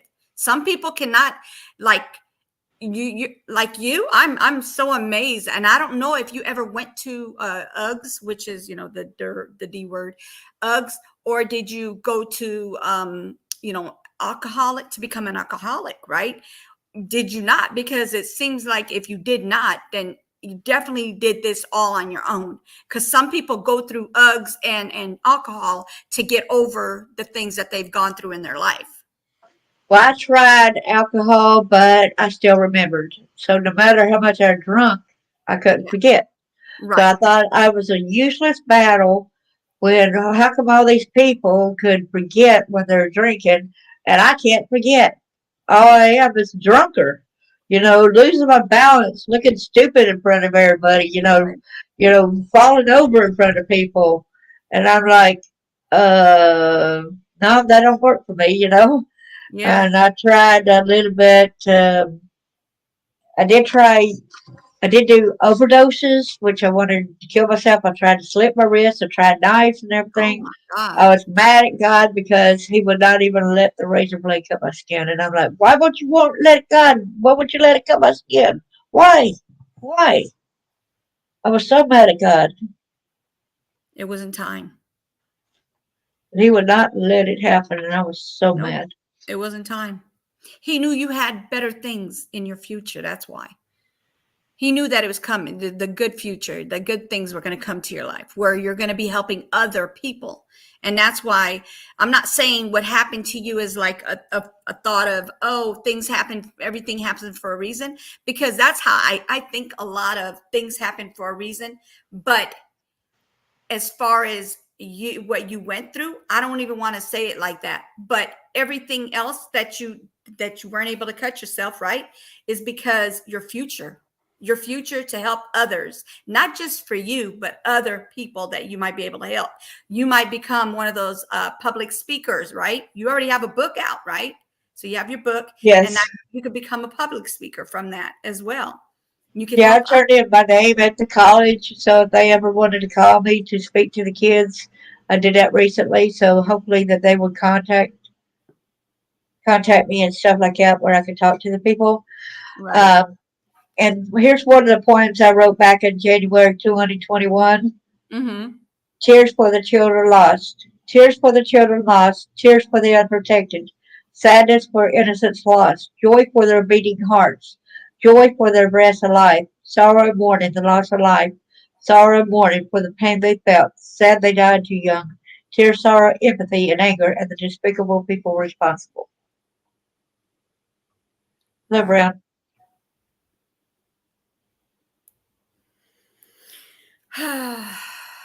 So, it's like I just all of a sudden I said, what is it I need to write? What is it, Lord, I need to write? And He gave me that to write. Right, right. And one thing that helps me, when I differentiate and put some things like this crazy, it's a being a person, which I don't have DID anymore, which dissociative identity disorder, but a lot of people with abuse do dissociate. Yeah. It does not make anyone with this disorder crazy. On the contrary, being crazy is a coping strategy that help me and others cope with all the traumatic circumstances people outside ourselves have caused. To Mm-hmm. the outside world, yes, we appear crazy. If it wasn't for this mechanism, we probably wouldn't have survived this long. People in today's world accept so much drugs, sexual promiscuity, abortion, etc.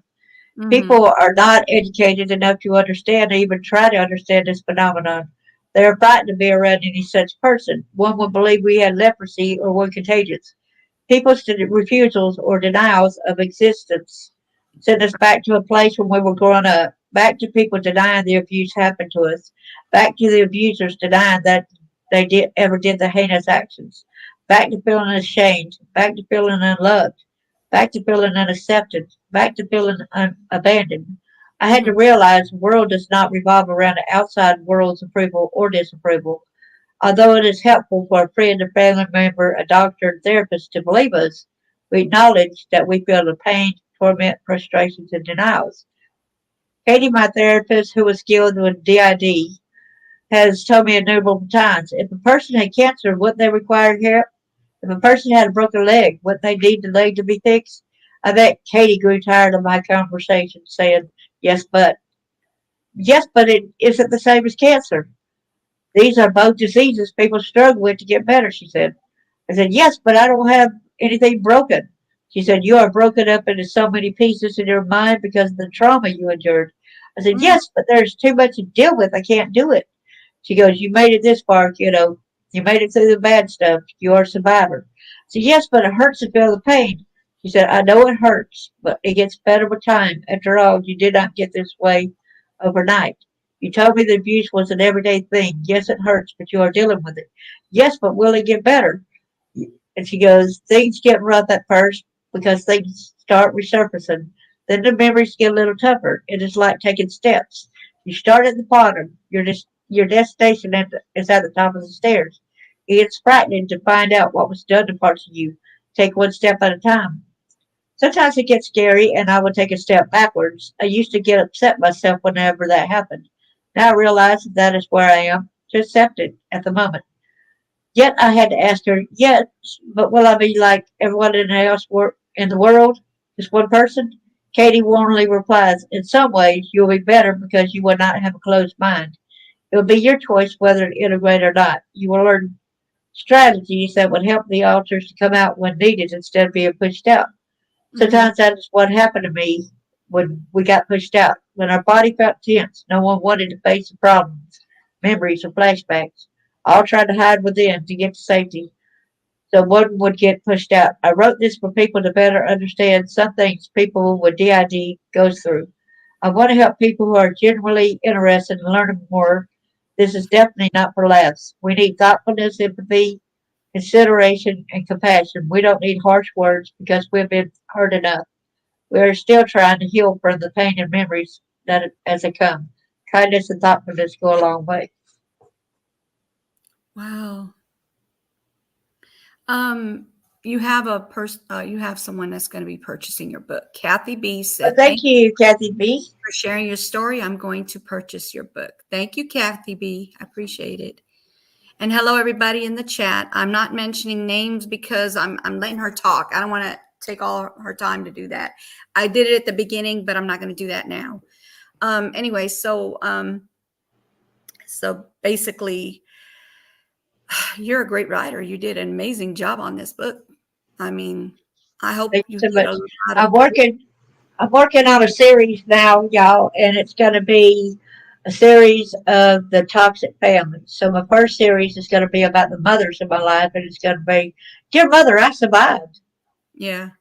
And the next one is going to be about the fathers in my life, and the next one is going to be about the other family members and people in my life that tried to, and their takes on it. There's going to be some of the people that's not toxic, how they kind of help me along as well. Right. Right. Thank you, Cash. Cash said, I like you, new. That's all that. Cash is awesome. I see that. That's, yeah. He's very supportive of you. That's for sure. Yeah, Um, he's I, God, you guys, this is, it took me everything not to, puke right now because it's just so much. It's a lot.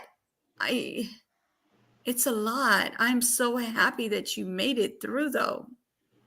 And yeah. It wasn't I'm at glad my to own meet you. volition though, because I wanted. It I'm ain't also because I glad wanted to, to. yeah, I'm glad to meet you because I never thought I would have a show where I would talk about this because I've known people who've been through this. I mean, and I sensed it before they even told me. I sensed it in their eyes. I saw the sadness, the darkness in them.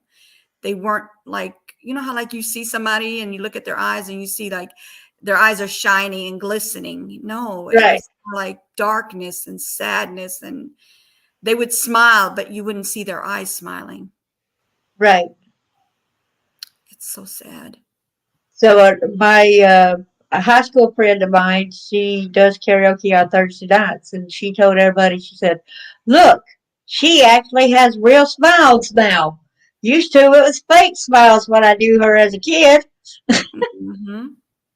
I mean, how could you smile if you're going through that? Like, why would they even expect you to smile? How do they expect somebody to smile after what you've been going through or what you were going through at that time? Like, how are you going to smile? In I public, mean, I would that's in what it's public all about. away when I went with my family, I smiled because I wasn't around the abusers. Because Right, like, hey, I can be happy and I can laugh about that. Like I'm still living, and yet right. they want to be dead. Hmm. And so I kind of like smiled a lot, just like they wanted to kill me. And it's like my daddy told me that I wouldn't live to be older than him, and he died at 39. Right. So, you know, when I was supposedly that age, I would say I'm 38 plus a year. Then I got 40, and you talk about going to the bar and celebrating. I did. I couldn't help it. I celebrated, and I lived longer than he did. There you go. And a And you girl in South gotta Park. get out your system. Does anybody got any kind of questions they want to Yeah. ask? Do I'll you be have any glad to. questions? Yes. Because like I said, I was gonna have everybody asking question afterwards because I didn't want her to, you know, misplace, you know, her thoughts. Because my thoughts, like if you guys ask me a question in the middle of my me talking, it just it distracts me. So I didn't want her to get distracted. Anybody have any questions for Darlene? Anybody at all? So 18 was your year of getting the heck out of there, huh? So you were basically considered Yes, an adult at that time. So you've been like your whole life, literally until you got into an adult age, you've been right. dealing with that. And that's And it's horrible. pretty. And it's pretty bad when you're like an adult and the police aren't helping you with your husband, and the police come the next day after telling you, you know, that he could kill you as long as, you know, there ain't nothing that they can do until he actually killed me. And then they show up the next day, one of the sheriff's officers, and he said, well, you know, if you leave him, you better not take your kids. We'll charge you with kidnapping, even though it ain't never been no custody. We both were together and everything. There wasn't no, but they were going to hunt me down and going to arrest me for kidnapping my own kids if I left with them. Jesus They Christ. showed up just to tell me that. Yeah. So they were defending him and protecting him at all costs. They wouldn't. Oh, But it's kind of funny because that same sheriff, he's in jail right now, y'all. So I can laugh about that. He's in jail right now. But he's in jail not because of what he done to me, but he's in jail for stealing the prisoner's money. hold on. Not for you, but for stealing money from who? For the prisoners, he went into the thing and he went gambling on their money. But I mean, like, he was in there for what, though? For him to be able to get into the prisoner's money. He was a sheriff. Ah, oh, Lord have mercy. I am not, no, no. Mm-mm. He is in jail right now for stealing that. Oh, my God. Did I you would guys, be a lot okay, better. did everybody hear this? Because she just said he's a sheriff. Now Yes. I get why these cops did not want to help her. Because they were friends with her stepdad. That's all I Not can my tell stepdad, but my husband. My you. ex. Husband. Oh, this is your Yeah. husband. Oh, okay. Yeah, he was friends. That's why they didn't want to help me with the marriage, him Right. abusing me and everything. So what did your stepdad do that he was able to get away with all this? My stepdad didn't do all that. It was my supposedly dad that was supposedly my birth dad that he kept getting Your away birth with it. Okay, so he's the one. I Okay, guess everybody was afraid of him or something. I don't really know because, like I said, when that police officer told me if I do tell again or if they hear it, they're going to do something to me. Remember, so I learned I better not say nothing. oh my God, this is too much. This is too much. And now you got your ex-husband who's a sheriff, and he's over So there. he was related to the county commissioner, so the county commissioner was friends to the sheriff, so they kind of scratch each other's back for my husband. Oh my God, you guys, this story cannot get any worse. This story It can cannot. because it could be worse if I would have died. Well, yeah, that part. I'm not talking about as far as you. I'm just saying this whole situation, it can't get any worse. This cannot get any worse, you guys. This is horrible. I'm just But glad. isn't it good that he's arrested though? Isn't it good Yeah, that that sheriff is arrested? Yeah. yeah. It's good that he got arrested, but I just we would have got arrested for putting his hands on you. I wish he would have too. That would have been a great. At least you would have gotten some kind of, payback on everything that, at least he did. I don't know about the rest You of them, know, but he did. you know what I wish I would have done? I made one bad mistake. What? That during the divorce, even though they said, well, the judge said that the police reports and medical reports were inadmissible as evidence of abuse, so he would not let me use my evidence to prove about him harming me or anything. Oh So my he God. got the house, he got the kids. So he got the house, he got the kids and everything. Oh my. But this guy showed up after the case, and this police officer, and he tried to give me this big stack of papers, and he was trying to do what's right. And he said, "Look, we failed you. I'm so sorry we failed you." He said, "You can use these papers, and you can go back and sue them, for doing not protecting you." We got where even neighbors had called where there was 5 adults beating you at Right. your ex mother in law's house, and we did nothing. He said, all these incidences, and it was thick. And I said, it's too late now. It's over with. And my biggest regret is not grabbing that stack of papers and going to prosecute them on all that information. I could have just grabbed and done it. That's my biggest regret. Oh, Lord have mercy. Lord have mercy. I mean, I'm glad he did get put in, prison for taking the money as well. But I wish he would, like I said, I wish it would went in for you because of what he did to you, because he deserved Yeah, it. and I'm not the only one he had to do these things to. These other women weren't protected, and he was a crooked sheriff. He would plant drugs in different people's car if he didn't like Oh you and my stuff God. too. So he was a crooked sheriff. If this is not a Lifetime story, I don't know what is. I mean, like, you have a lot. I think Lifetime would be interested in you. As long I, as they don't change my story, I'll be all right. As long as But yeah. Miss Texas had asked me to give her my rights to my book forever, anything I ever write and everything, and I'm like, no. For what? So she can make movies and different stuff out of it. It said, Oh my God. Who is this? but I'm not. Would you say did this? She went as the Miss Texas show is what she goes by here at YouTube. Mm. I've got the paperwork to prove it, and I put up underneath there that I signed it and put that you got to give me credit to whatever you use out of my book if you go to use it in your book or whatever.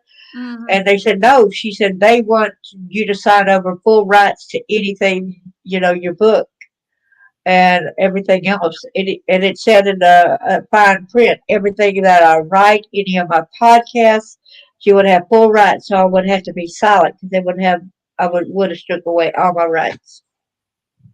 Oh my God. I'm so done with these people. Oh my God. I'm so done with people. Yes. Someone wants to benefit off your trauma. Yes, that's exactly. Oh my Yep. God. Oh my God. Yep. They Oh, tried to benefit off my trauma. Yep. oh my I God. had two already that tried to benefit. but it did not turn out nice for the bucket list. Hey, So what? girl, good to see you. Oh my God, this is horrible. Not, Little, she's been taking advantage of our, literally her whole life. Okay, you guys, literally her whole life, she's been taken advantage of. And here comes somebody else. You said from YouTube now is yeah, trying to. from Facebook, YouTube, yes, that Miss Texas show. Oh my God. I had to block her and everything. And if you look at her YouTube channel, like Dog or something like that, she I'm not got even giving pictures her a of view. herself. She's supposed to be a spokesperson against abuse happening and all this, and I'm yet she got pictures of girls wearing Hooter shirts on her profile. I'm not giving her a view. I'm sorry. I don't even know who she is, and I could care less if she's doing things like this. And if you had said something nice about her, yeah, I'll go give her a view. But me, as far as like something like this, negative like this, yeah, no, I'm not giving her a view or anything. Oh A my lot God. of people went. Yeah, she had a book signing, and we all had to pay her money for to be allowed in the book signing thing. And then she canceled the thing, and after a lot of people gave a lot of their money, like hundreds of dollars, a lot of them did, and she just ended up having it virtually. And so a lot of people lost their chance, their money from having their books and going to that book awards and then being able to sign their books. So she did a lot of people wrong right there too. You know what, Kathy B? Yes, that is so wrong. You know what? If you get a Lifetime movie, add that part in there because I really want to see her. Oh my, that is so negative. Oh my God. Oh, I Yeah, it goes cannot to believe show how many people try to benefit from it, and it sucks. And I don't, I don't get paid. I don't even on my channel when I me go and do neither. other I'm not stories. I don't, monetized. I am not monetized. I don't get paid either. I don't put my Cash App up. I don't do none of that. People tell me you should put your Cash App. No, I'm not. I'm not doing that. That's not what I'm doing YouTube for. Oh my God. Cash, you want to be an extra in my show? Okay. Well, maybe it will be a deal where I could be able to get the story out there. That's what, as long as they don't change the story, because that would. Right. My Jesus. twin sister, she Tubi. tells. Yes, even Tubi. Go put it on Tubi and then let them know the part about Miss YouTuber. Oh my God. I'm sorry. I should not have said that. Oh, Jesus. You watch your I didn't dog think in the it was going to background. get any worse, Kathy. I did not know it was going to get any worse. This is so horrible. Oh my God.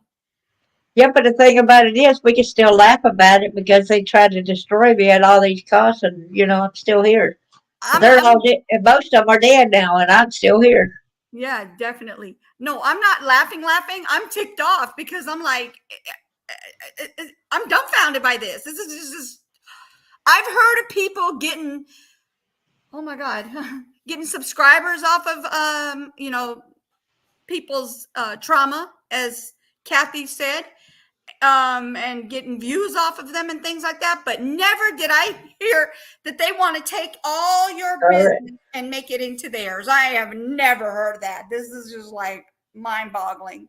Because I got the paperwork that actually shows it says I released them to be able to use any of my future recordings, on my blog talks, on anything online, my videos, and my future books, everything. It's got that on their thing that they wanted me to sign over.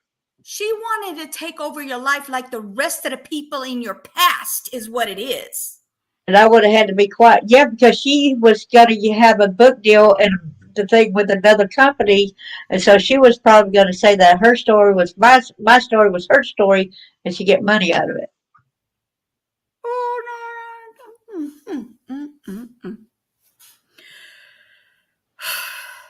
You're gonna put your dog. You're gonna walk your dog in the background. Oh my God. Maybe Cat, the cash would come over there. There were some people that come up one time. We had a Dalmatian dog, and there was some people want one of the puppies that was a black lab. So we can have you as one of the people that come up wanting one of the dogs.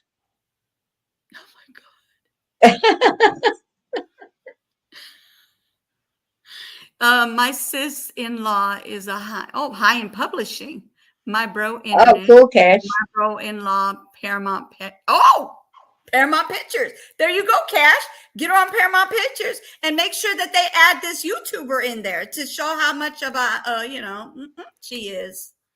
Not gonna say the word, but you guys could put, you could fix that blank because oh my Oh God. yeah. Woo! Jesus Christ. Yeah. So, I did not know this was going to turn like this at the end. You guys were talking about a person like that would try to take advantage of her after everything she's been through. She definitely does not deserve this. Oh, I'm just glad you caught her, caught it before it happened, because literally you could have gotten in caught up in a bunch of mess with that, like where you oh yeah. literally don't have a life. Yeah, I was smart enough. I took business law in school, so it kind of helped me, to know what was really being said. And Right. then I went ahead and showed a couple of my friends and got their take on it too. And they're like, "No, she wants your whole life. Don't do it." Don't do it. Yes, I have a dog. It's a Chihuahua. Her name is Lola. She's my adorable baby. She's going to be 77 in November. So she's getting And old. and the weird thing is, she says, "Well, I don't want all that this list says. I just want to be able to use part of your book." I said, "Well, there, I got it right here that you can use part of my book, but just give me credit for it, right?" And they said, "No, they just want you to sign it all without you putting all that other stuff in there, and you just agreeing to this." And I said, "I'm not going to do it." She wanted you to sign your life over to her, not your life as in like an aliving, but your life as in everything to do. Any aspect of your life, she probably would have been controlling. Yeah, so she would have took over my Facebook, anything and everything that I'm doing. I would not be able to speak out against what's going on in my life. She would have had full control over all that.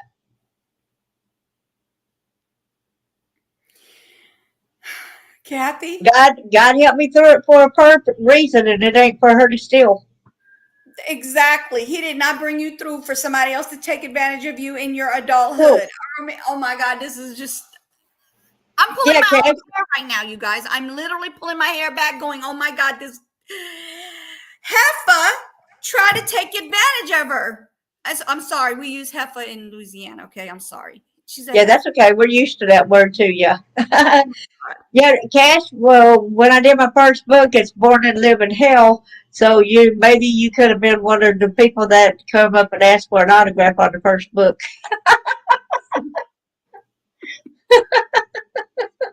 She's friendly. Yeah, she's friendly. She's just a little tiny chihuahua. She literally only weighs 4.8 ounces. She's a baby. She's tiny. Oh my God. I just, oh my, Kathy. Yes, punch her.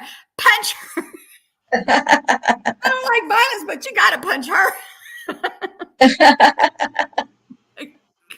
Just as long as it's not none of the negative people like her that gets to be a part of the play, huh? Well, she don't get Right. no money to go. With, Right. what was so weird too was gonna go do a human trafficking thing in North Carolina. Then some of the Mm-hmm. people took some of the money that the guy paid them and Mm-hmm. ran with it, so we didn't get to do it. And Mm. Eileen Dong, she was telling him, "You got to pay for my hotel room. You got to pay for my plane tickets. You got to pay for this. You got to pay for that." He got, you know, that right there is something that everybody sponsored their own time and whatever willing to go and do. But she wanted everything to be paid for, her dinners and everything. Oh my God. And I'm like, wow. I'm sorry, you guys. I keep saying, oh my God, but oh my God. Okay. Well, you find out who your true friends are, really, and I was friends with her and did my story on her show a couple of times. And then it's like, now you're trying to get me to sign over all my rights to everything? Don't tell me that's the video you sent me, right? No, huh? That's somebody No, else. that's Unfiltered Stories. By the way, that's Unfiltered Stories. Totally. Y'all can go and watch because it shocks you what I said in that. It would shock anybody, I guess. Yeah. Okay. Yeah. I did. Yeah. Cause I was like, wait a minute. Did I just give somebody a view? But no, that's a different person. Oh my Jesus. Yeah. So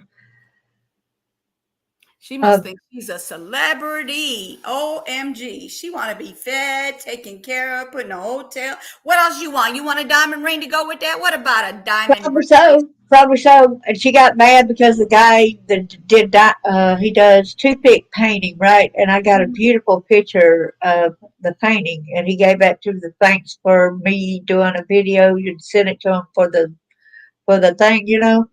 And Mm-hmm. she's like, "How about you sending me that and donating that to my thing, your my benefit?" I'm like, "No, that was a gift from him to me. I'm not going to send it to you for you to use it for whatever purposes." Mm-mm-mm. I'm like, dude. She's trying to get everything, y'all. She wants a diamond ring. She want a diamond bracelet. She want a diamond necklace. She want her some Coach necklace. I mean, a Coach, not necklace. Coach perfume. She wants the Coach purse. Don't forget her Coach shoes. She wants the red bottoms. I mean, y'all gotta take care of her. You know what I mean? That's what but oh my Yeah. goodness. I cannot believe she expected to be treated like a queen or a celebrity. Yeah, to me, that was not a true person that went through anything. That I think she was using other people's stories and then going to try to confiscate. Because there were some people that actually did go ahead and sign that piece of paper, believing her. So I'm wondering how that's going to turn out for them in the future. Mm-mm-mm. I hope she's not doing this to anybody else and actually got them caught up to giving her all the rights to everything. I hope Some not. of the people did sign it. Some of the people did sign it. And the people that did sign it, they ended up with an award. Oh my goodness. So, okay, I have a stupid question. Was she going to give you a commission? No, she wasn't. She's going to just take all of it, I guess. You weren't even going to make anything off of it? Like she wasn't going to like pay No. you off of it? Oh my gosh. Oh my gosh. And If I turn over all rights to her, I will be getting nothing. she was going to want it done for free. She wants her to sign her whole all basically her whole life to her, and she wasn't even giving her a big check at the from the very beginning. Like she ain't Yeah, giving. I was going to give her, she wanted me to sign away my radio rights because I got a blog talk radio, my YouTube channel, my books and my future books, everything. This is beyond crazy. Yep.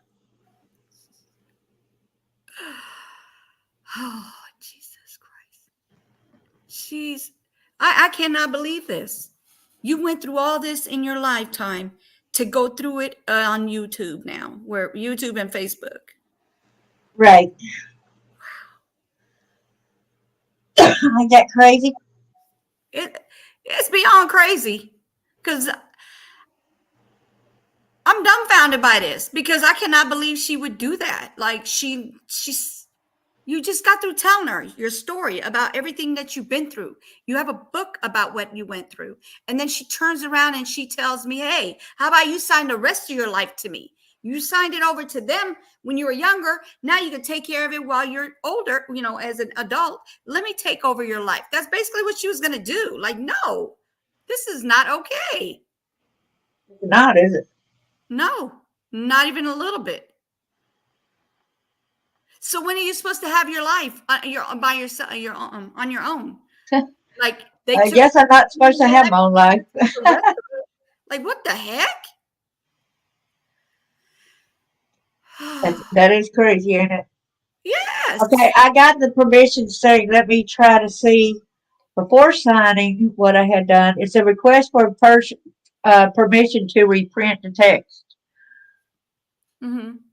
That means that they were wanting to reprint my book and take all the glory for it. Yeah, right. You're not the first person that told me about how some of these YouTubers, they take people's information and they tell the story like it's their story, and it's not even their story, it's somebody else's. And they just all they did was put themselves in it to make to get people to come and oh Jesus It Christ, said, to it go said, study them and yeah. here's what it reads. It said, I am preparing a book on the subject of gender-based violence, tentatively scheduled for publication on or about October 19, 2022. In researching the topic, I discovered your work on sex trafficking and sexual assault and found it to be a uniquely insightful contribution to the work I am publishing. May I have the permission to include in my work in print and ebook form and in revisions, reprints, internet editions electronically, and deliver copies of all portions thereof and adaptation of other media, the following material without reprinting your book? I ask that you grant permission without charge in exchange for a complimentary author's copy. Yeah, Kathy B said they do that in Hollywood too. Yeah, they do in Hollywood. Now it's in YouTuber weird. I don't know how to even put that one. That was just it just came out, y'all. It was And it silly. said, It just came and out. it said, if you do not control the rights to the entirely, would you please supply the name and the address of anyone else to whom this request should be directed, unless otherwise indicated? The credit line will include the title, author, and copyright line as appears in the work. But then she told me she ain't going to do that, right? And I Mm-hmm. put permission granted the print name, Jeanette Thomas, and then Darlene J. Clark, you know. But then I put that she can only use, if, like I said, whatever, whatever Yeah, she writes for my book, that's what she needs to say, give me the credit for, because it is my copy. It has already been published. It's right. already. So I put, so they did not want me to put, I put the article, chapter title, she wanted me to sign over the ISBN number, the copyright date, the page illustration, and everything. She wanted me to give all that information to her, everything that, she didn't need to have. Seriously thought you were gonna just pass on your life to her, like give your all your rights Yep, to her? yep, She seriously thought that was gonna happen? I guess so. Oh my Jesus. And then I can't believe that these other people that did it, that she's got them under that, you know, that contract. Yes. Oh, he said, don't discuss this in public. Okay, we'll stop. Thank you. This is just So crazy. y'all got to watch out if y'all got a book, and people might say, well, I like to do a version of it or use some of that. Well, you just tell them, as long as you give us credit, or if you use any of my book, give credit where No, credit's no, no, due. no, no, no, Don't no. steal my information. You gonna give me millions and millions if I write a book and you rights to it. You're gonna give me a lot of money, okay? A lot of money, and then you can have the rights to that book. Only that book. There you go. Now go ahead and do what you got to do with it. But give me millions and millions. I'm not just gonna go sign a piece of paper and that's all I get is I get to sign a piece of paper, but I get nothing. and I think not. and if she just wanted to use my book, she wouldn't ask for all Everything the else. reprints of the electronically and everything else. Mm-hmm. Yeah, he said the concept of not the concept of free use. So I have that going across the screen. I have the copyright, if that's what you're talking about, and then I also have the the warning, the trigger warning as well. So that way, you know, anything goes on. If I don't want to upset Yes, anybody. And she has. exactly.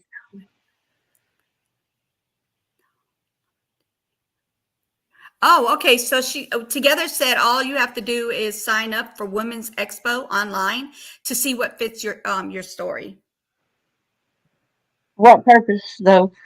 Yeah, for what purpose? Like she has a book. What happened was this is a YouTuber that's trying to take advantage of her together. If She you said want me, that I can drop the link if you want. she said she was writing her book and gonna want to use part of my book, but then she wanted me to sign over. Right. all- And the top of the page says it does say to reprint your book, permission to reprint the book. So that's what I would have been signing over. Together, if you want to come up real quick, come on, and I'm going to go ahead and delete that link because I don't want anybody else to come get it. This is like my sis from another mother, okay? So you're safe with Okay. it. Okay, hold on one second. because I got to remove the link out of there so nobody else grabs onto it.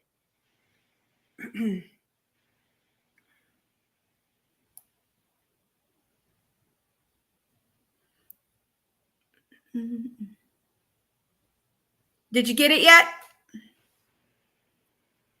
Together? Can we break? Lexi? That's my sister from another mother. Hello, darling. Hey sis, hey, how you doing, ma'am? I'm doing great. How about you? Yeah, I was sitting back listening to your story. Please forgive the noise in the background, the gardener here. But I was listening to your story, and it is such a, to me, it is such a beautiful story because it shows me how God truly protects His own, even when we don't think He's there. You know, and True. I, eh, huh? True. Yeah, so you've had a lot of God like really protecting you and letting the world know. And I think what happened as I was sitting there thinking, it made them more and more angrier because they didn't understand that the protection of God was with you.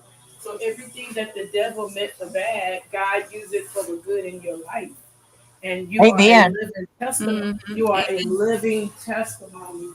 And I thank Yes. God that you are able to share your story because a lot of people probably have gone through similar but not the same, and they don't even know where to begin for healing. You understand what I'm saying? Right. So Right. by you speaking and you are telling your story, you are actually therapy and you are actually a lifeline for somebody that's going to hear this and hear your story throughout, the days that you tell it.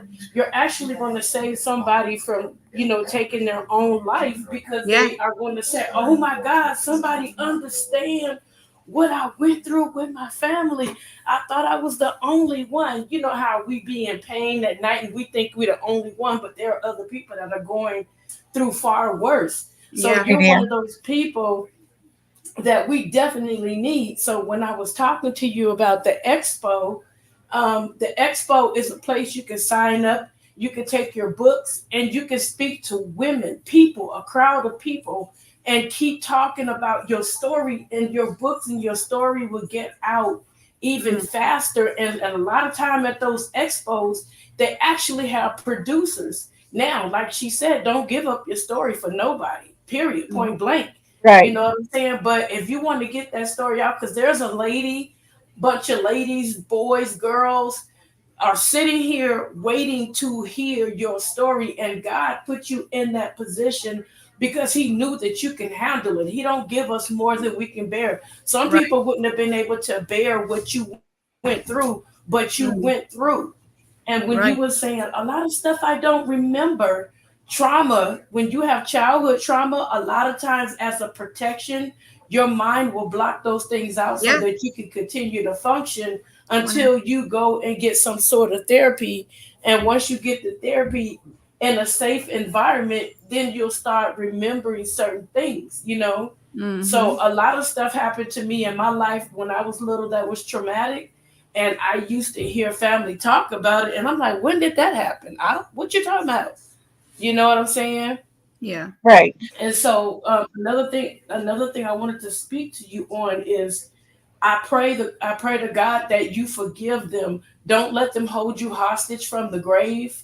You get what I'm saying? Because at the Yes. end of the day, when that man closed his eyes, what he did to you on earth, he's going through far worse in a place called hell. HELL. Mm-hmm. Yes. He's going through a far worse situation, and he's going to go through it eternally while you're going to Mm-hmm. be rejoicing in heaven. So Yes. this is the stuff that people need to remember. We gotta forgive them, and don't even say, "Oh, I forgive them, but I won't forget." But that's still a part of unforgiveness.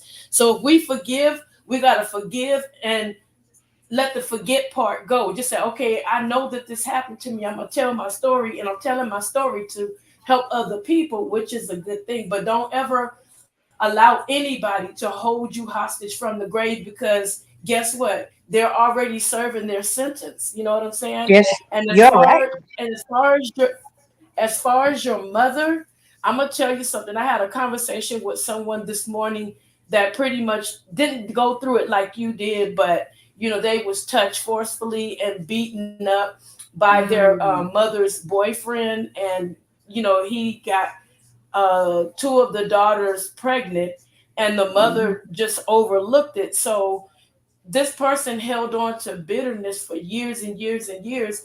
And so her uncle at the funeral sat down and talked to her, and I told her, I said, you're gonna have to let it go. There's nothing else you could do about it. You know what I'm saying? And he said, Mhm. I didn't get a chance to tell you, but your mother was suffering from a mental illness, and back in the day they didn't have medications, to fix those situations. And I believe that a lot of what you went through is that it sounds like your mother had a serious mental illness and your dad suffered from one too. So this is why you endured, what you went through. People with sane minds don't operate like that. And a lot of times we call it demonic, but it is in a sense demonic, but it's also somebody's mentally unstable. A mentally Yeah, unstable person only do stuff like that and have no remorse and don't feel any sorrow or anything. Just think that mind cannot be healthy. And I'm not giving an exactly. excuse, And but when you and really think about it, what? Go ahead. Sorry. I want to say that yes, I have forgiven them. I told people that I forgive, but that does not mean I'm going to invite them back into my life to hurt me again. I learned that, just stay away from toxic people. But I said, I want people to know also that it does not matter if, like they say, well, I don't want to talk about it, because might not have been treated as bad as she was or whatever. We cannot compare the abuse and say that mine's worse than yours. Abuse is something that should never happen anyway. It should be not tolerated, Exactly. regardless of what was done and what degrees.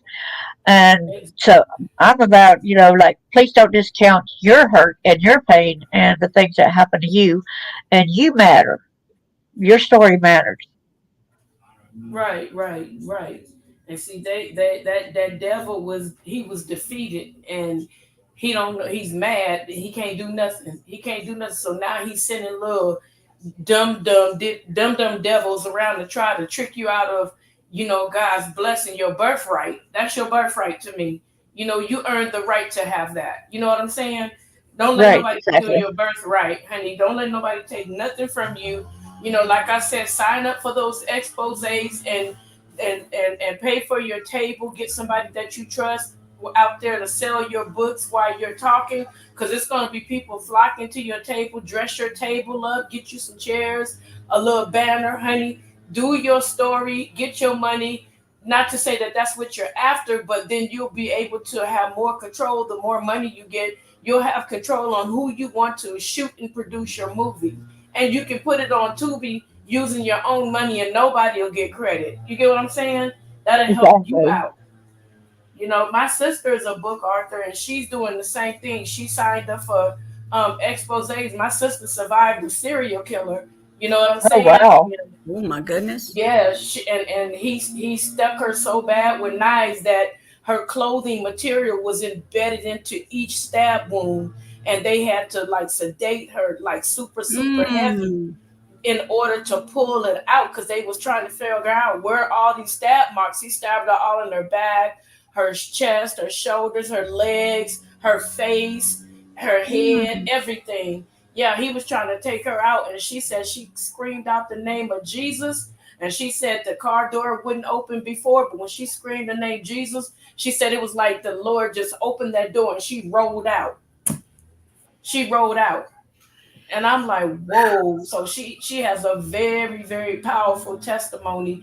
And Amen. so that's why I'm telling you the same thing. We need to hear these stories. We need you guys. You know what I'm saying? We need you. I literally love your story. You know what I'm saying? I do. Yes. And I definitely want you to do those exposés, sign up for them wherever you're at. I don't want to know where you're at, but in your area, look up for women's exposés where you, because you do have to pay for the expose, but a lot, you come out with all your books or majority of your books sold. It's worth it. It's worth it. Yeah. It's worth it. And Yeah. so that's what I wanted to tell you for you, so that you can go ahead and I hope and pray that I actually see your movie on Tubi. I really do, and on the big screen. I definitely would love to see your movie on the big screen. So, Bucket said prayers for your sister. yeah, I Huh? was about to say that too, prayers. Oh, she's fine now. She's fine now. This happened like I forgot how many years ago, but yeah, she's fine now. She's doing her books and she's Well, where's selling them. the guy? Huh? Where's the cereal? They finally caught him. What? In San Diego. What's his I name? think. You know what? I don't know, but she told me they found. She was crying on the phone and said they caught him. She wouldn't tell me his name. I don't know why she didn't tell me his name, but I guess she had went to the police and let them know, what was going on, and she was a victim of his, and of course they did paperwork, and he was in that area at the time. He had did other females like that too, so yeah, Wow. yeah, she got all the hospital paperwork, and so she's getting ready to do a movie too on her life, and it's crazy. It's Wow. crazy. I Well, mean, I was like, wow, being out in them streets, you can't. Not you. I'm talking about her being out in them streets. That's what happens when you don't listen. Not to be Yeah. funny, but we tell people stuff for a reason. You know what I'm saying? But Right. yeah, so you're gonna do great, and I know that the Most High God has your back, your front, your side, your up, your down, and in the corners and the cracks, baby. I know He got you. Yes. let me Amen. tell you something. A therapist told me when I moved over here. He said when he found out my story, he said there's 6 other people in this area that's got the same story as me, and he said no one is doing their story, only you. He said so you got to be their voice if you're going to do your story, and I'm like, okay, I got to take that. I'll be willing to. Yeah. Wow, Wow. Wow. Wow. that's woo. And you know what? There is no statute of limitations now that your book is out. I really feel like you really need to go after those people, and whether they want to threaten or not, honey. When you make your money, you get you a good lawyer, and let's see how far they threaten. They need to Mm. be exposed. And I put in the chat the reason why that cop told you to be quiet, because he didn't want to be exposed. Because if they would have started an investigation, he Mm. would have came up in the investigation. He would have been a part of it, and that was just a way to keep your mouth shut. But I thank God you're okay. You're fine. But if you ever want to expose them, go on your knees before the Most High God first and talk to Mm. him, and he will direct you on everything to do, and Yep. make sure that all your steps are covered. A lot of times we don't ask God, and we run out there blindly and just want to do something just to do it. But if we got the protection of God like you've been having over your life, and we ask him to direct us, lead, God, and direct me, protect me, cover under your undying blood. Oh, honey, he gonna work it out. Because if Oh they don't yeah, get justice here, honey, they're gonna get justice in HE double hockey sticks. Or let me say it, or they're gonna get justice at the campfire, the human campfire. Mm-hmm. exactly.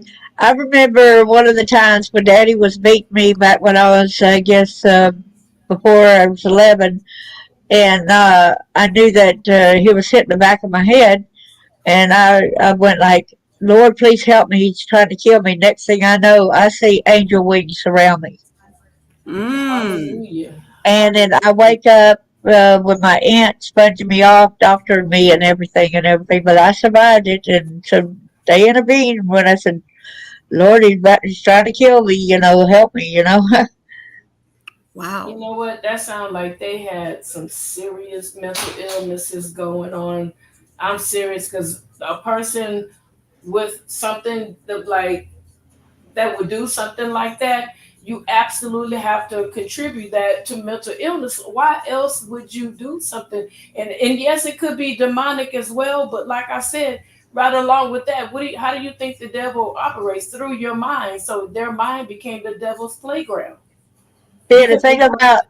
thing about my stepmom, hers was really true satanic because she did have satanic meetings. They were dressed in goat's heads and different things like that. So yeah, Mm. hers was actually demonic. She was jealous of you. There was a whole lot of jealousy of you. You think It so? was so, the Lord shows me a lot of stuff, and I hear a lot of stuff because I always pray for people. But I really, your dad, he was your stepdad or your dad? I had two step dads and a stepdad, and then I had a regular dad. The one that cut me and was right there behind the guy when he put the beer bottle at me and all different stuff. That He's was the my one that Hold dad. on one started. He's the second. I'm first one sorry. that started up. Huh? Yeah. Huh? No, I was saying he's the first one that started doing all that stuff, like squirting on you. Yeah, And yeah. but my stepdads never did do anything. The worst that my stepdad did was he would tease me when I rode a bike and he made some sexually explicit statements, but none of the other dads ever did anything. But my stepmom and my birth mom, they were both horrific as Yeah. well. And then her son and was part of the thing too. Hmm. It's so many people. She had me confused together, but now I figured out what she was saying. Right. Oh, I said, hold on. I apologize. I had a call that came in. My bad. I apologize for that. That's okay. But Yeah. So she which might be guy? seeing she might be seeing the evil of my stepdad, even though he didn't hurt me that way. Because, like I told y'all, he had been said he was on probation 26 years for murder, and had served 26 years of murder too. No, I'm talking about the one that was with the stepmother. That's the one that I'm referring to because I'm trying to tell you That's something that my I heard. that's my regular dad. Yeah, Okay, the reason why she has such disdain for you, he would say things to her to tick her off. He would say things that would cause her to take her anger out on you. He was an antagonizer too. yeah, he Hmm. was. He was a strong antagonizer. I'm just telling you what I'm hearing because I'm really praying for you right now. He had made. Oh Lord have mercy. But I tell you, I I have can to tell you validate on that. the I back tell end. you, I think I know what you're getting at because before he died, he had a talk with me when I was 14. Y'all would not believe this. Right. Um, and well, before I turned 14, and it was a Christmas. He died December 2nd, 1976. But before he went on the trip, he had a talk with me, and he told me that he was going to come back from that job and he was going to marry me. I said, "Daddy, how can you marry me? You're my dad." He said he's going to go take me away and marry me. So it's like, this is absolutely crazy. Hmm. Yeah, I'm gonna say it in the best way I can. He used to tell her that you bought him a certain type of joy that she never could. That's why she hated you so much. If Mm. you get what I'm saying. Yeah, I know. Right. Yeah. Yeah, he would tell her that and he would antagonize her with that, like you made him feel special, good, and she could never outdo you. He would just say some hateful stuff to her. He thought it was funny, but it was fueling the fire of hatred in her He was towards you. taunting her, is what you were saying, huh? Yeah, Right. yeah. He was taunting her. He would taunt her and he would laugh when he after he said it, and she would be so mad and he would just sit there and laugh. And it was a game because he was a Right. sick man. It was a game, and I don't know anything about you, and I don't know anything. I don't even have your book, so I'm telling you what the Lord has given me. I agree with you 100% because that's what I had thought that my brother, that he was bad, before the military made him this bad. But then when I went and talked to his brother, he said, no, he used to be bad about going and getting their Christmas presents, throwing in a ditch full of water, and it ruining and everything. So he was always that way, even as a kid. Yeah, Mm. he had mental illnesses, and his family did not want to accept the fact that he had issues because it was like a taboo back in the day to say that somebody needed help. and plus they didn't have the treatments that they have today, to help people out. So yeah, that your he taunted that lady, and that's why if he would have never taunted her the way that he did, she wouldn't have made you wouldn't have been a target. You would have never Mm. become a target. I But don't really know because at 4 years old, the way she would hold my head down and sink water, you know. But the thing, like I said, was he still was taunting. He taunted her. He constantly taunted her on things that you didn't know. He would Uh taunt huh. her. So that's why she would do some of the stuff that she would do. So kind of Because like you gotta. when he would take me away dressed up like that to sell me to the guys, he was probably talking around taking her for a date.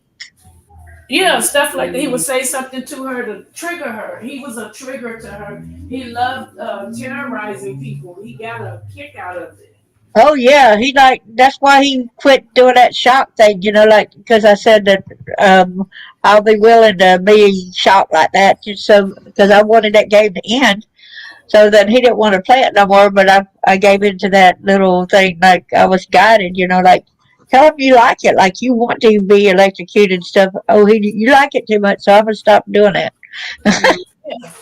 Yeah, that's the way his mind clicked. Anything to like if you would have known at that time, that was the key. Anything that you would have enjoyed that he was doing to you bad and you said you enjoyed it even when it came to selling you out and stuff like that, he would have stopped because he don't want you to enjoy it. He loved the power.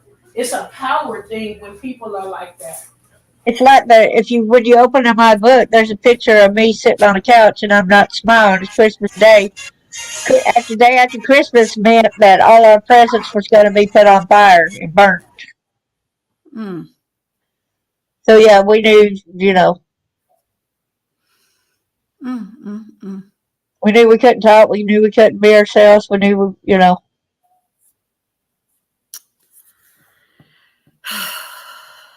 yep, yep. So I agree with everything you said there.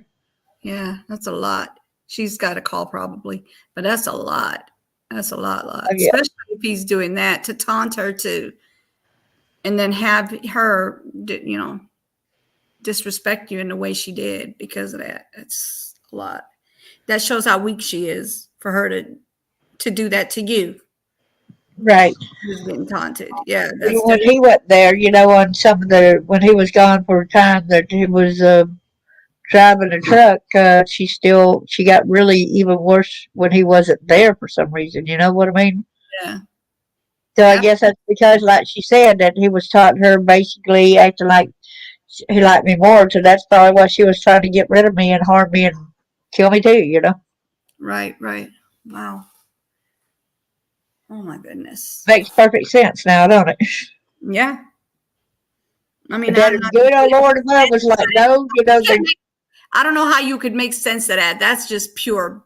I mean, yeah, she's saying that they have to be mentally having problems with their mental, like they're mentally exactly messed up. But I feel like it's just pure evil. Like there's an evilness inside of them to want to do it in the first place. The feelings that they get, the reason why they do it is evil. It's not coming from you just being mental. I think it's just pure evil. I mean, I how had do you asked do that to your own child? How do you do that to someone else's child? I just what don't get it. what I don't get is like one of the times my uncle and his wife, my daddy's brother, came up and they never came back again. And I asked his wife about 4 years ago, why did they stop coming over? And she said because they got tired of when my daddy started shooting at her kids with the gun too. Oh my gosh. And said that then they never come back. And it's like, well, why didn't anybody report him shooting at us? You know, Yeah. Dang. it's kind of crazy. You know, Yeah. That's crazy. Don't sit there and shoot at people. What if he would have actually shot these people? Aren't they? I mean, doesn't he think he's going to pay for that? the other thing about it is, how did like we had picked over the garden real good. It was the hard ground, like it rains before you plant the garden. You know what I mean? And then it makes it hard. Right. And we had done picked out rocks and everything, so that rock just had to be planted like that for God to save me because there was no rock there prior. You know what I'm saying? So Mm-hmm. that rock it kept me from being killed. When he shot at me and the dust went all over me. Mm.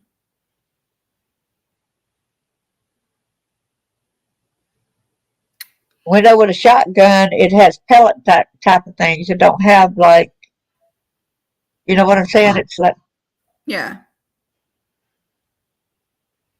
and Mm. I do remember seeing in that rock the different indentations where the pellets hit.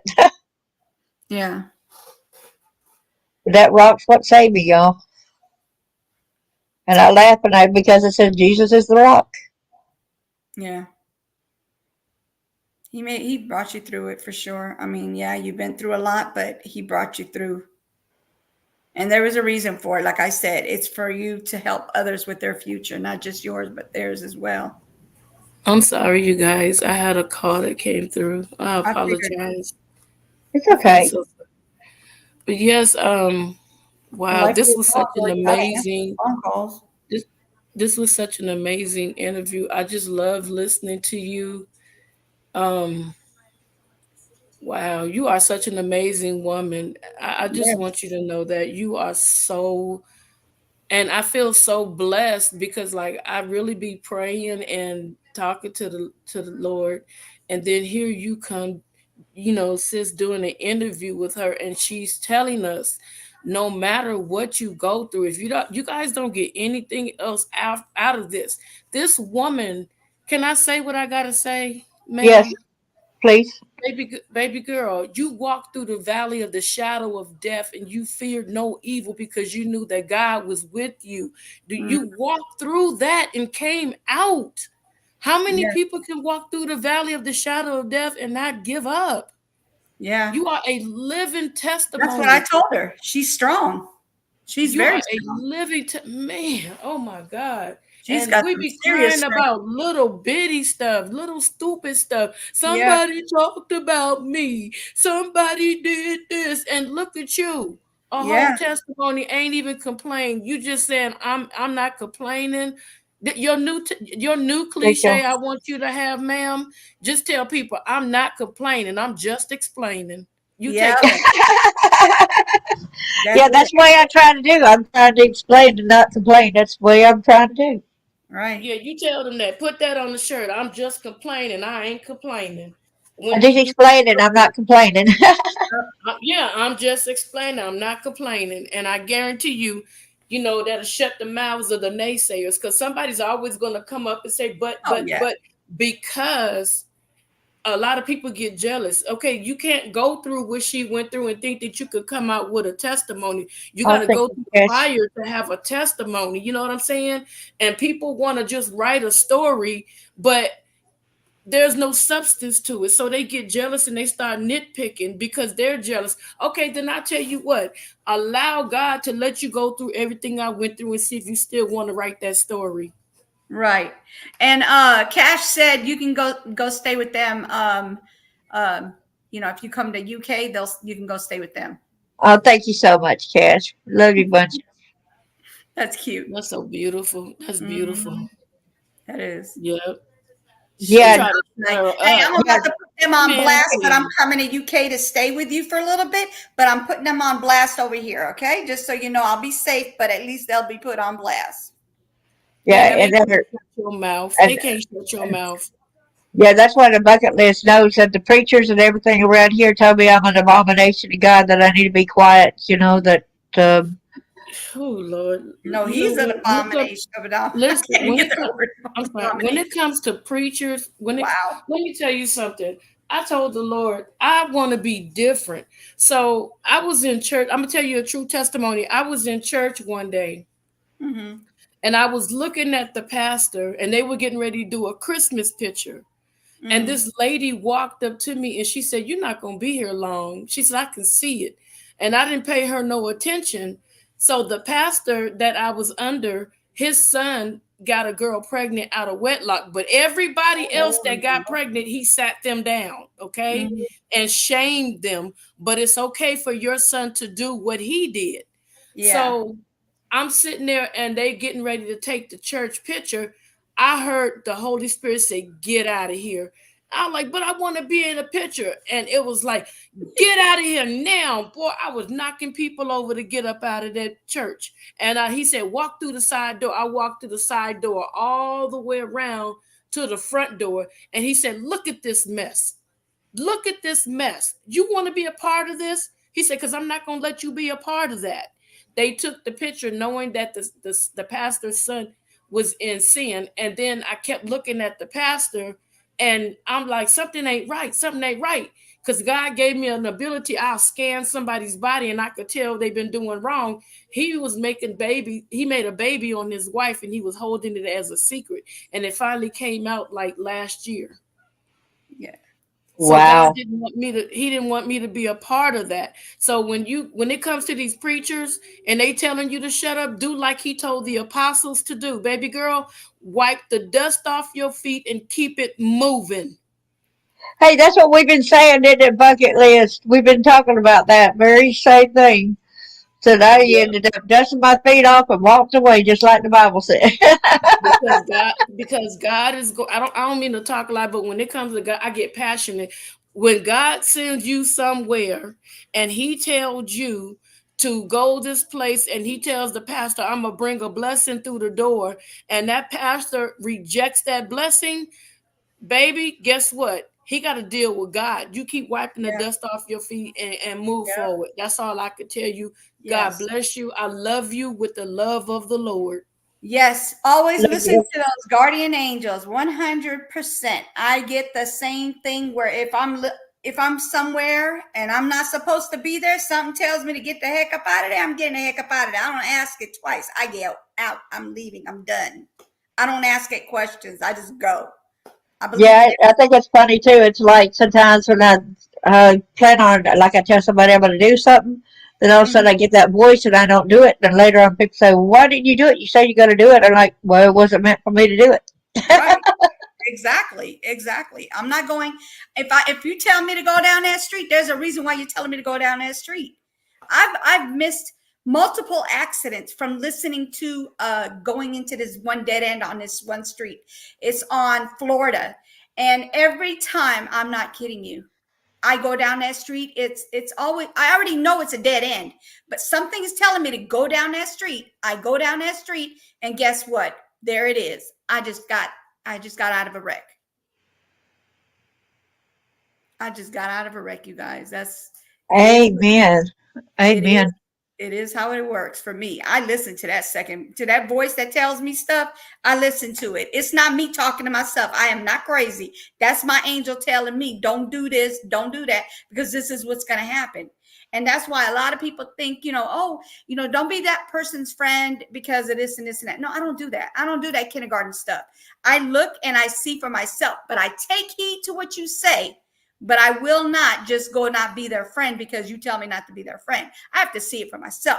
And once I see it for Exactly. myself, and then I take care of it the way I take care of it, which I'm done. That's how I deal with it. Amen. Yep. I don't play the kindergarten games. Yes, yes, yes. Amen. Yes. I kind of think it's funny how they say that God stopped working miracles, but then they pray for somebody to be healed. Yeah. That's something, isn't it? Oh, yeah. That's something. For I sure. said, by all means, then y'all, while y'all standing, you said that the Bible don't say that after you're baptized that you receive the Christ within you and all that to guide you. They said, "Oh yeah, it does too." And they said, "No, it don't." I thought, "Dust my feet off, dust your feet off." Can I make y'all laugh real quick? Sure, sure. Since I was up here chewing on some Doritos, just crunchy, crunchy, I thought, Yeah. "Oh shoot, I forgot to mute," and I looked and I was muted. Girl, Didn't hear I no was crunching chewing, on going on over there. I was chewing and humming, and I was like, "Oh shoot!" Dang I it, we said, "Why missed they not? it. I said, why they not saying nothing? We missed it, girl. We didn't get to hear the humming and the stuff. We probably would have started laughing and going along with you. Like, share some our way, please. Right, where's all My sister know I'm Little not Rondo. right at all. What'd you say together? Salute Armando. That's my brother. That's your brother? That's I cool. said, yeah, I just said I'm not rap tight. Remember? You know I I'm know. not. You did say that. You did say that. She does not deny that she's not rap tight. My thread came loose. Somebody pulled that string until it came apart, huh? No, I thought it was. I did it. I thought it was a noodle.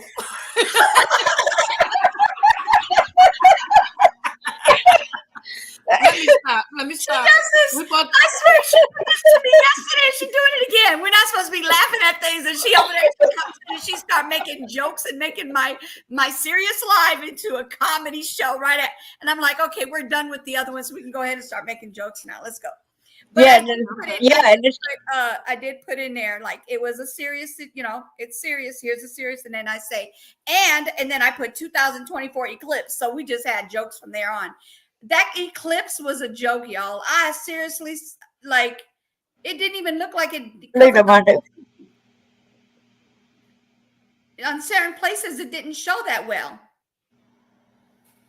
Right. I was still waiting for the phones to explode and everybody to pack up their bags and run. I was waiting. I was going to be a squatter in the mansion.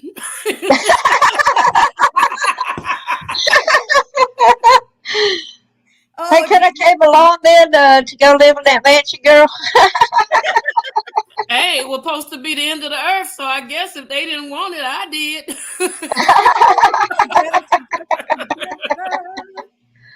Armando, that's your sis right there. Well, that's our sis right there. Good Lord have mercy. Cassidy had I know you're not disowning me. Theory on consciousness.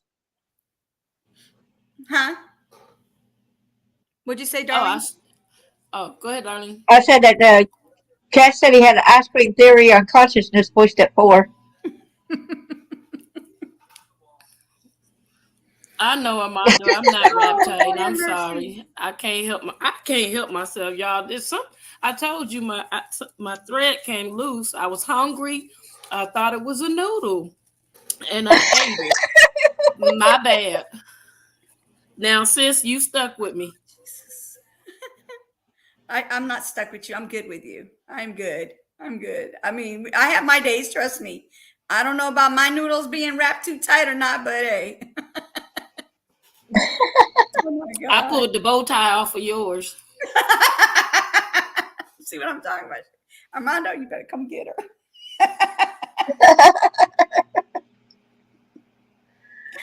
Yeah, so many people were thinking that, it's going to be the end of the world, and I'm like, remember when 2020, when 2000 came along, they were thinking that, and Haley's Comet and all that other stuff, and like, that ain't nothing to worry about. They're going like that. But I'm like, well, they need to prepare their hearts and souls if they really think it's going to be the end of the world. I hope they're prepared. Mm-hmm. Yep. And one lady, she was running around telling everybody that California was going to sink into the ocean. So one of my friends called me, together. Oh, they said we're going to sink into the ocean. I said, well, I guess I'll just go get me a boat. Everybody fell out laughing.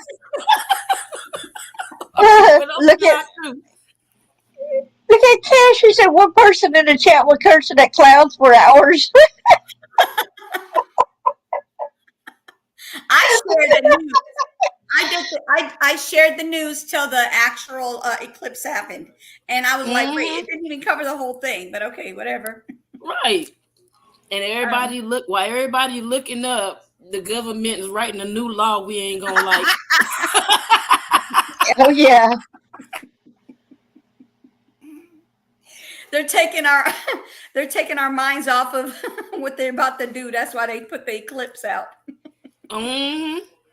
Yep, exactly. Oh gosh, she's hilarious. See that guy that went fishing and caught a fish and showed the fish the eclipse and everything and people got mad about him showing a fish the eclipse. Oh my goodness. What? I'm Your so god done. babies. Your god Oh, baby said yeah. it look like a black hole, mommy. It looked like a black hole. I said, oh Lord. Hey, my God, baby. He in there bouncing on this trampoline. He said, hi, god mommy. The So look, tinfoil hats reminds me of the stuff back when we had bad antennas, and then we had to go ahead and put some aluminum foil on the ends of the antennas to get so look at this. You know these Wait. people actually paid 4 times the amount for hotel rooms just to go see the eclipse. The devil is a lie. I'm it. serious. What's his If name? the Cash hotel was said everyone $100, they were paying 400. says Cash said everybody had on their tinfoil hats. I seen that. I seen that. Oh, I seen them with all kinds of glasses, and I mean, it was a lot of things going on in these with these people. But literally, they were doing that. They were charging people 4 times the amount to go see it. Like if they were taking a flight, they were paying 4 times the amount to go see the eclipse, and then paying 4 times the amount on hotels. They were paying a bunch of money for food, and I mean, it's just a lot. And I was like, so y'all nuts enough to go see a one like what that happens like within seconds and then it's done. So you were literally paying like let's just say the flight was 400. They paid $1,200 for that, not 1,200. Wow, that's $1,600 they just paid. Yeah, I have to Wow. in my head real quick and add it up. Yeah, Yeah, that was $1,600 these people were paying. That Oh, flight Cat, was saving their that money. rich. Cat, I want to say Mm-hmm. something else in response to your tinfoil hat. I'm just thinking the phrase right away, nanu, nanu. Oh yeah, Nanu. Yeah, Yeah. Mark and Mindy. Yeah. I used to love that show, Mork and Mindy. You know what? Speaking of that, I got one more funny story for y'all. Oh boy. So I was working for the Department of Mental Health, and there was this little old lady, and she had a little chihuahua, a miniature teacup chihuahua named Chrissy. And I don't know why. I was like, why do I feel like I'm visiting this lady and I'm about to get this dog? So we visited, and the day that I went to go pick up the dog, I kid y'all not, she had tinfoil on the dog's tail. She had tinfoil on the dog's ears. She made a hat, and what she made and made like the shoes. And I said, sweetie, why do you have all this tinfoil on this dog? And the dog was batty as her. She was like, the government is stealing her secrets. I'm like, you know what? Pull this daggone tinfoil off this dog. This dog just as cuckoo as I don't know what. So when I would go cook and I pulled the tinfoil, she would shoot in the kitchen every time. I said, oh, Lord, this dog was crazy. Mm-hmm. I'm like, what the heck? Since they were talking about the tinfoil hats. I'm like, Lord, have mercy. But that was my look. It wasn't that funny, but it was funny to me. You had to see the dog. Yeah. Good Lord. Now, he's probably said, hey, how about some Yo Quiero Taco Bell? That's funny. That's I my like, chihuahua. My Taco we Bell. had a Taco Bell Chihuahua. Yeah, my dog's a chihuahua. And she's a Taco Bell chihuahua. Oh. Because if you get tacos around here, she is not leaving your side. Are you are you serious? She likes Mexican food. I don't know what it is. I don't know what's wrong with that dog. Oh wow. I literally was eating a burrito. I'm not kidding. And you know how when they say you watch me too much, I drop something? Girl, as soon as I dropped that girl took off and she gone out of there. I was like, girl, you like Taco Bell like that? Ooh. I don't eat Taco Bell anymore because I found out they don't make it with that real meat. I'd rather make my own tacos and burritos. But she love her some Mexican food though. She does. That's awesome. You better stop And feeding what's that weird dog is she won't Mexican eat food. potato, like mashed potatoes. She doesn't like potatoes or mashed potatoes at all. Like, but she eats French fries, but she just doesn't eat them in like potato salad, mashed potatoes. She will not eat them, but she'll eat French fries. Isn't that weird? We need to switch dogs. Mine they eat whatever you put on the floor. No, this one, if you drop something, she'll hear it all the way from the kitchen to my room and she comes in like a bat out of heck to get that whatever it is that you drop. One time I dropped some, I don't know, it was something light. I think it might have been my utensil, but it was one of those plastic ones, so it doesn't make that much of a noise, right? And she heard it. And I was like, what the heck, girl? I just dropped the spoon. What is wrong with you? I think it was the utensil that I dropped when she did that. And I think one of those I think they said dogs can hear like a mile away. I think she could hear. But girl, I told you she's about to be 77. She's got good ears still, better than mine most likely. I'm just saying. She takes off for that stuff. Let me see. Ooh, taco restaurants, dog friendly. One scene. Yes, that's we could make let her get on the Taco Bell commercial. She'll be good. As long as they feed her, she don't need no money. She just wants her a taco. Okay, she wants a taco and a burrito. Lola, you want a taco and burrito? Lola, come see mommy. You want taco? You want burrito? Poor dog. Yes. That's kind of funny because I actually sing one of Meatloaf's songs in karaoke. 2 out of 3 ain't bad. I don't have tacos and burritos. Lola, go ahead, go sit down somewhere. You don't want to ask her? You should see her. I should record it and send it to you. She thinks she's getting her some food. Hold on, she gotta go to the bathroom too. Hold on. I think that's what she gotta do. Hold on, I'm gonna check. Hold on. No, you said you ain't got none, so she's like, take me to go get it then. Yep, she the cutest little dog. She is so adorable. Oh. Well, You I'm have fixing to any have to pets? get. No, I don't have none where I live. I live in these apartments. So it's not very big of a place. Oh, okay. Okay. And plus, these people where I live, there's. I hope and pray I'll be able to get out of these apartments one of these days. Well, I gave you a hint. Go to join the expos. Take some books. Take a lot of books because you're gonna need them because people are gonna want your book. That's one thing that my little sister did an expo in Georgia, and she took a whole bunch of books and she came back empty-handed. Oh, really? That's what it's for. It's to get exposure and get your book out there. Do they get you to talk a little bit and then somebody walks the table or something? You get somebody that you trust to watch the table, like bring somebody that you trust, like a friend that will take the money and not take it from you. Right. You pay for your table and stuff like that, to put your table out there, and then like if you're speaking, that's when you got to talk to them because I don't know, I forgot how much she paid to speak, but the money she paid, she tripled the money back in her pocket. Wow. And I'm like, wow. And then people were like just calling her because she had like cards and stuff, and they were calling her. She was sending them books and stuff like that. So it really helped her, and I was like, that's good. You should keep it up, and she got a little lazy. And I kept telling her to keep doing it, but she got lazy. And I'm like, that's not even going to be enough money. You need to keep generating money. So she signed up for some more for this, for the end of April, May, and June, I believe, and August. But yeah, you just look it up and find out, if I get to talk to her before, I'll ask her because some of them are here in California.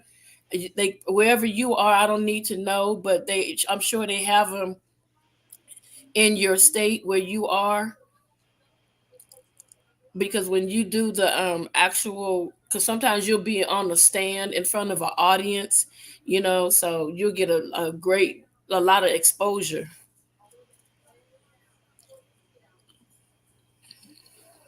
And that's I'm what you laughing want. at Cash. Look at Cash, what Cash is saying. With Meatloaf. Yeah, with 2 out of 3 bad group.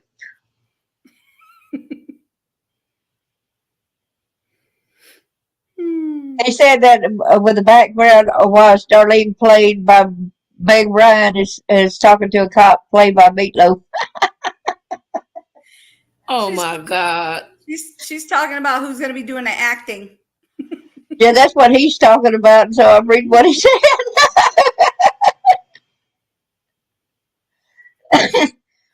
Well, y'all made my day. I think I need to go ahead and go today. Thank you so much for the opportunity. Of course. Thank you for coming. I appreciate you coming. And oh, by the way, I don't know if you want to join us. It's up to you, Darlene. I'm going to have somebody else on Thursday for the same thing with, of course, a different scenarios type of thing. But it is also going to be CSA. So it's going to be like second part. I don't know what I'm going to call it, but it's going to be another part to this, but it's different.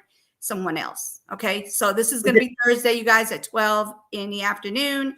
And that will be Central Time, 12 Central. That would be 10 o'clock Pacific.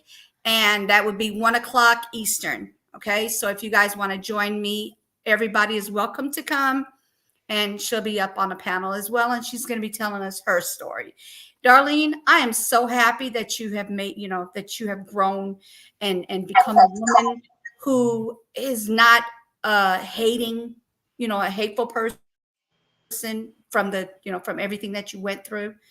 I am so happy that you made it through and you're thriving, like you said, thriving. And I hope that you can help other people as well, become a spokesperson for people who need you. A lot of people, have problems talking about things like this because they think people are going to look at them like they did something to deserve it. And God knows it is not true, you guys. It's not that somebody deserves it. It's what these psychos do. And this is what them pervs do. And this is what people who are evil and people who are mentally unable to think properly and correctly. I mean, it's something's really screwy wrong with them. Really, really screwed up in their heads, like beyond mentally. It's just really bad. So I just wanted to say thank you for coming. Thank you, everybody, for joining us. And like I said, I think you're an amazing person. And I know I just met you, but I feel very comfortable around you. And thank you for, bringing us into your life like this. Thank you for the opportunity. And thank you, everybody, for coming and supporting. Say God bless. Don't lose hope. Thank you guys for all the support, you guys. You guys have a great day.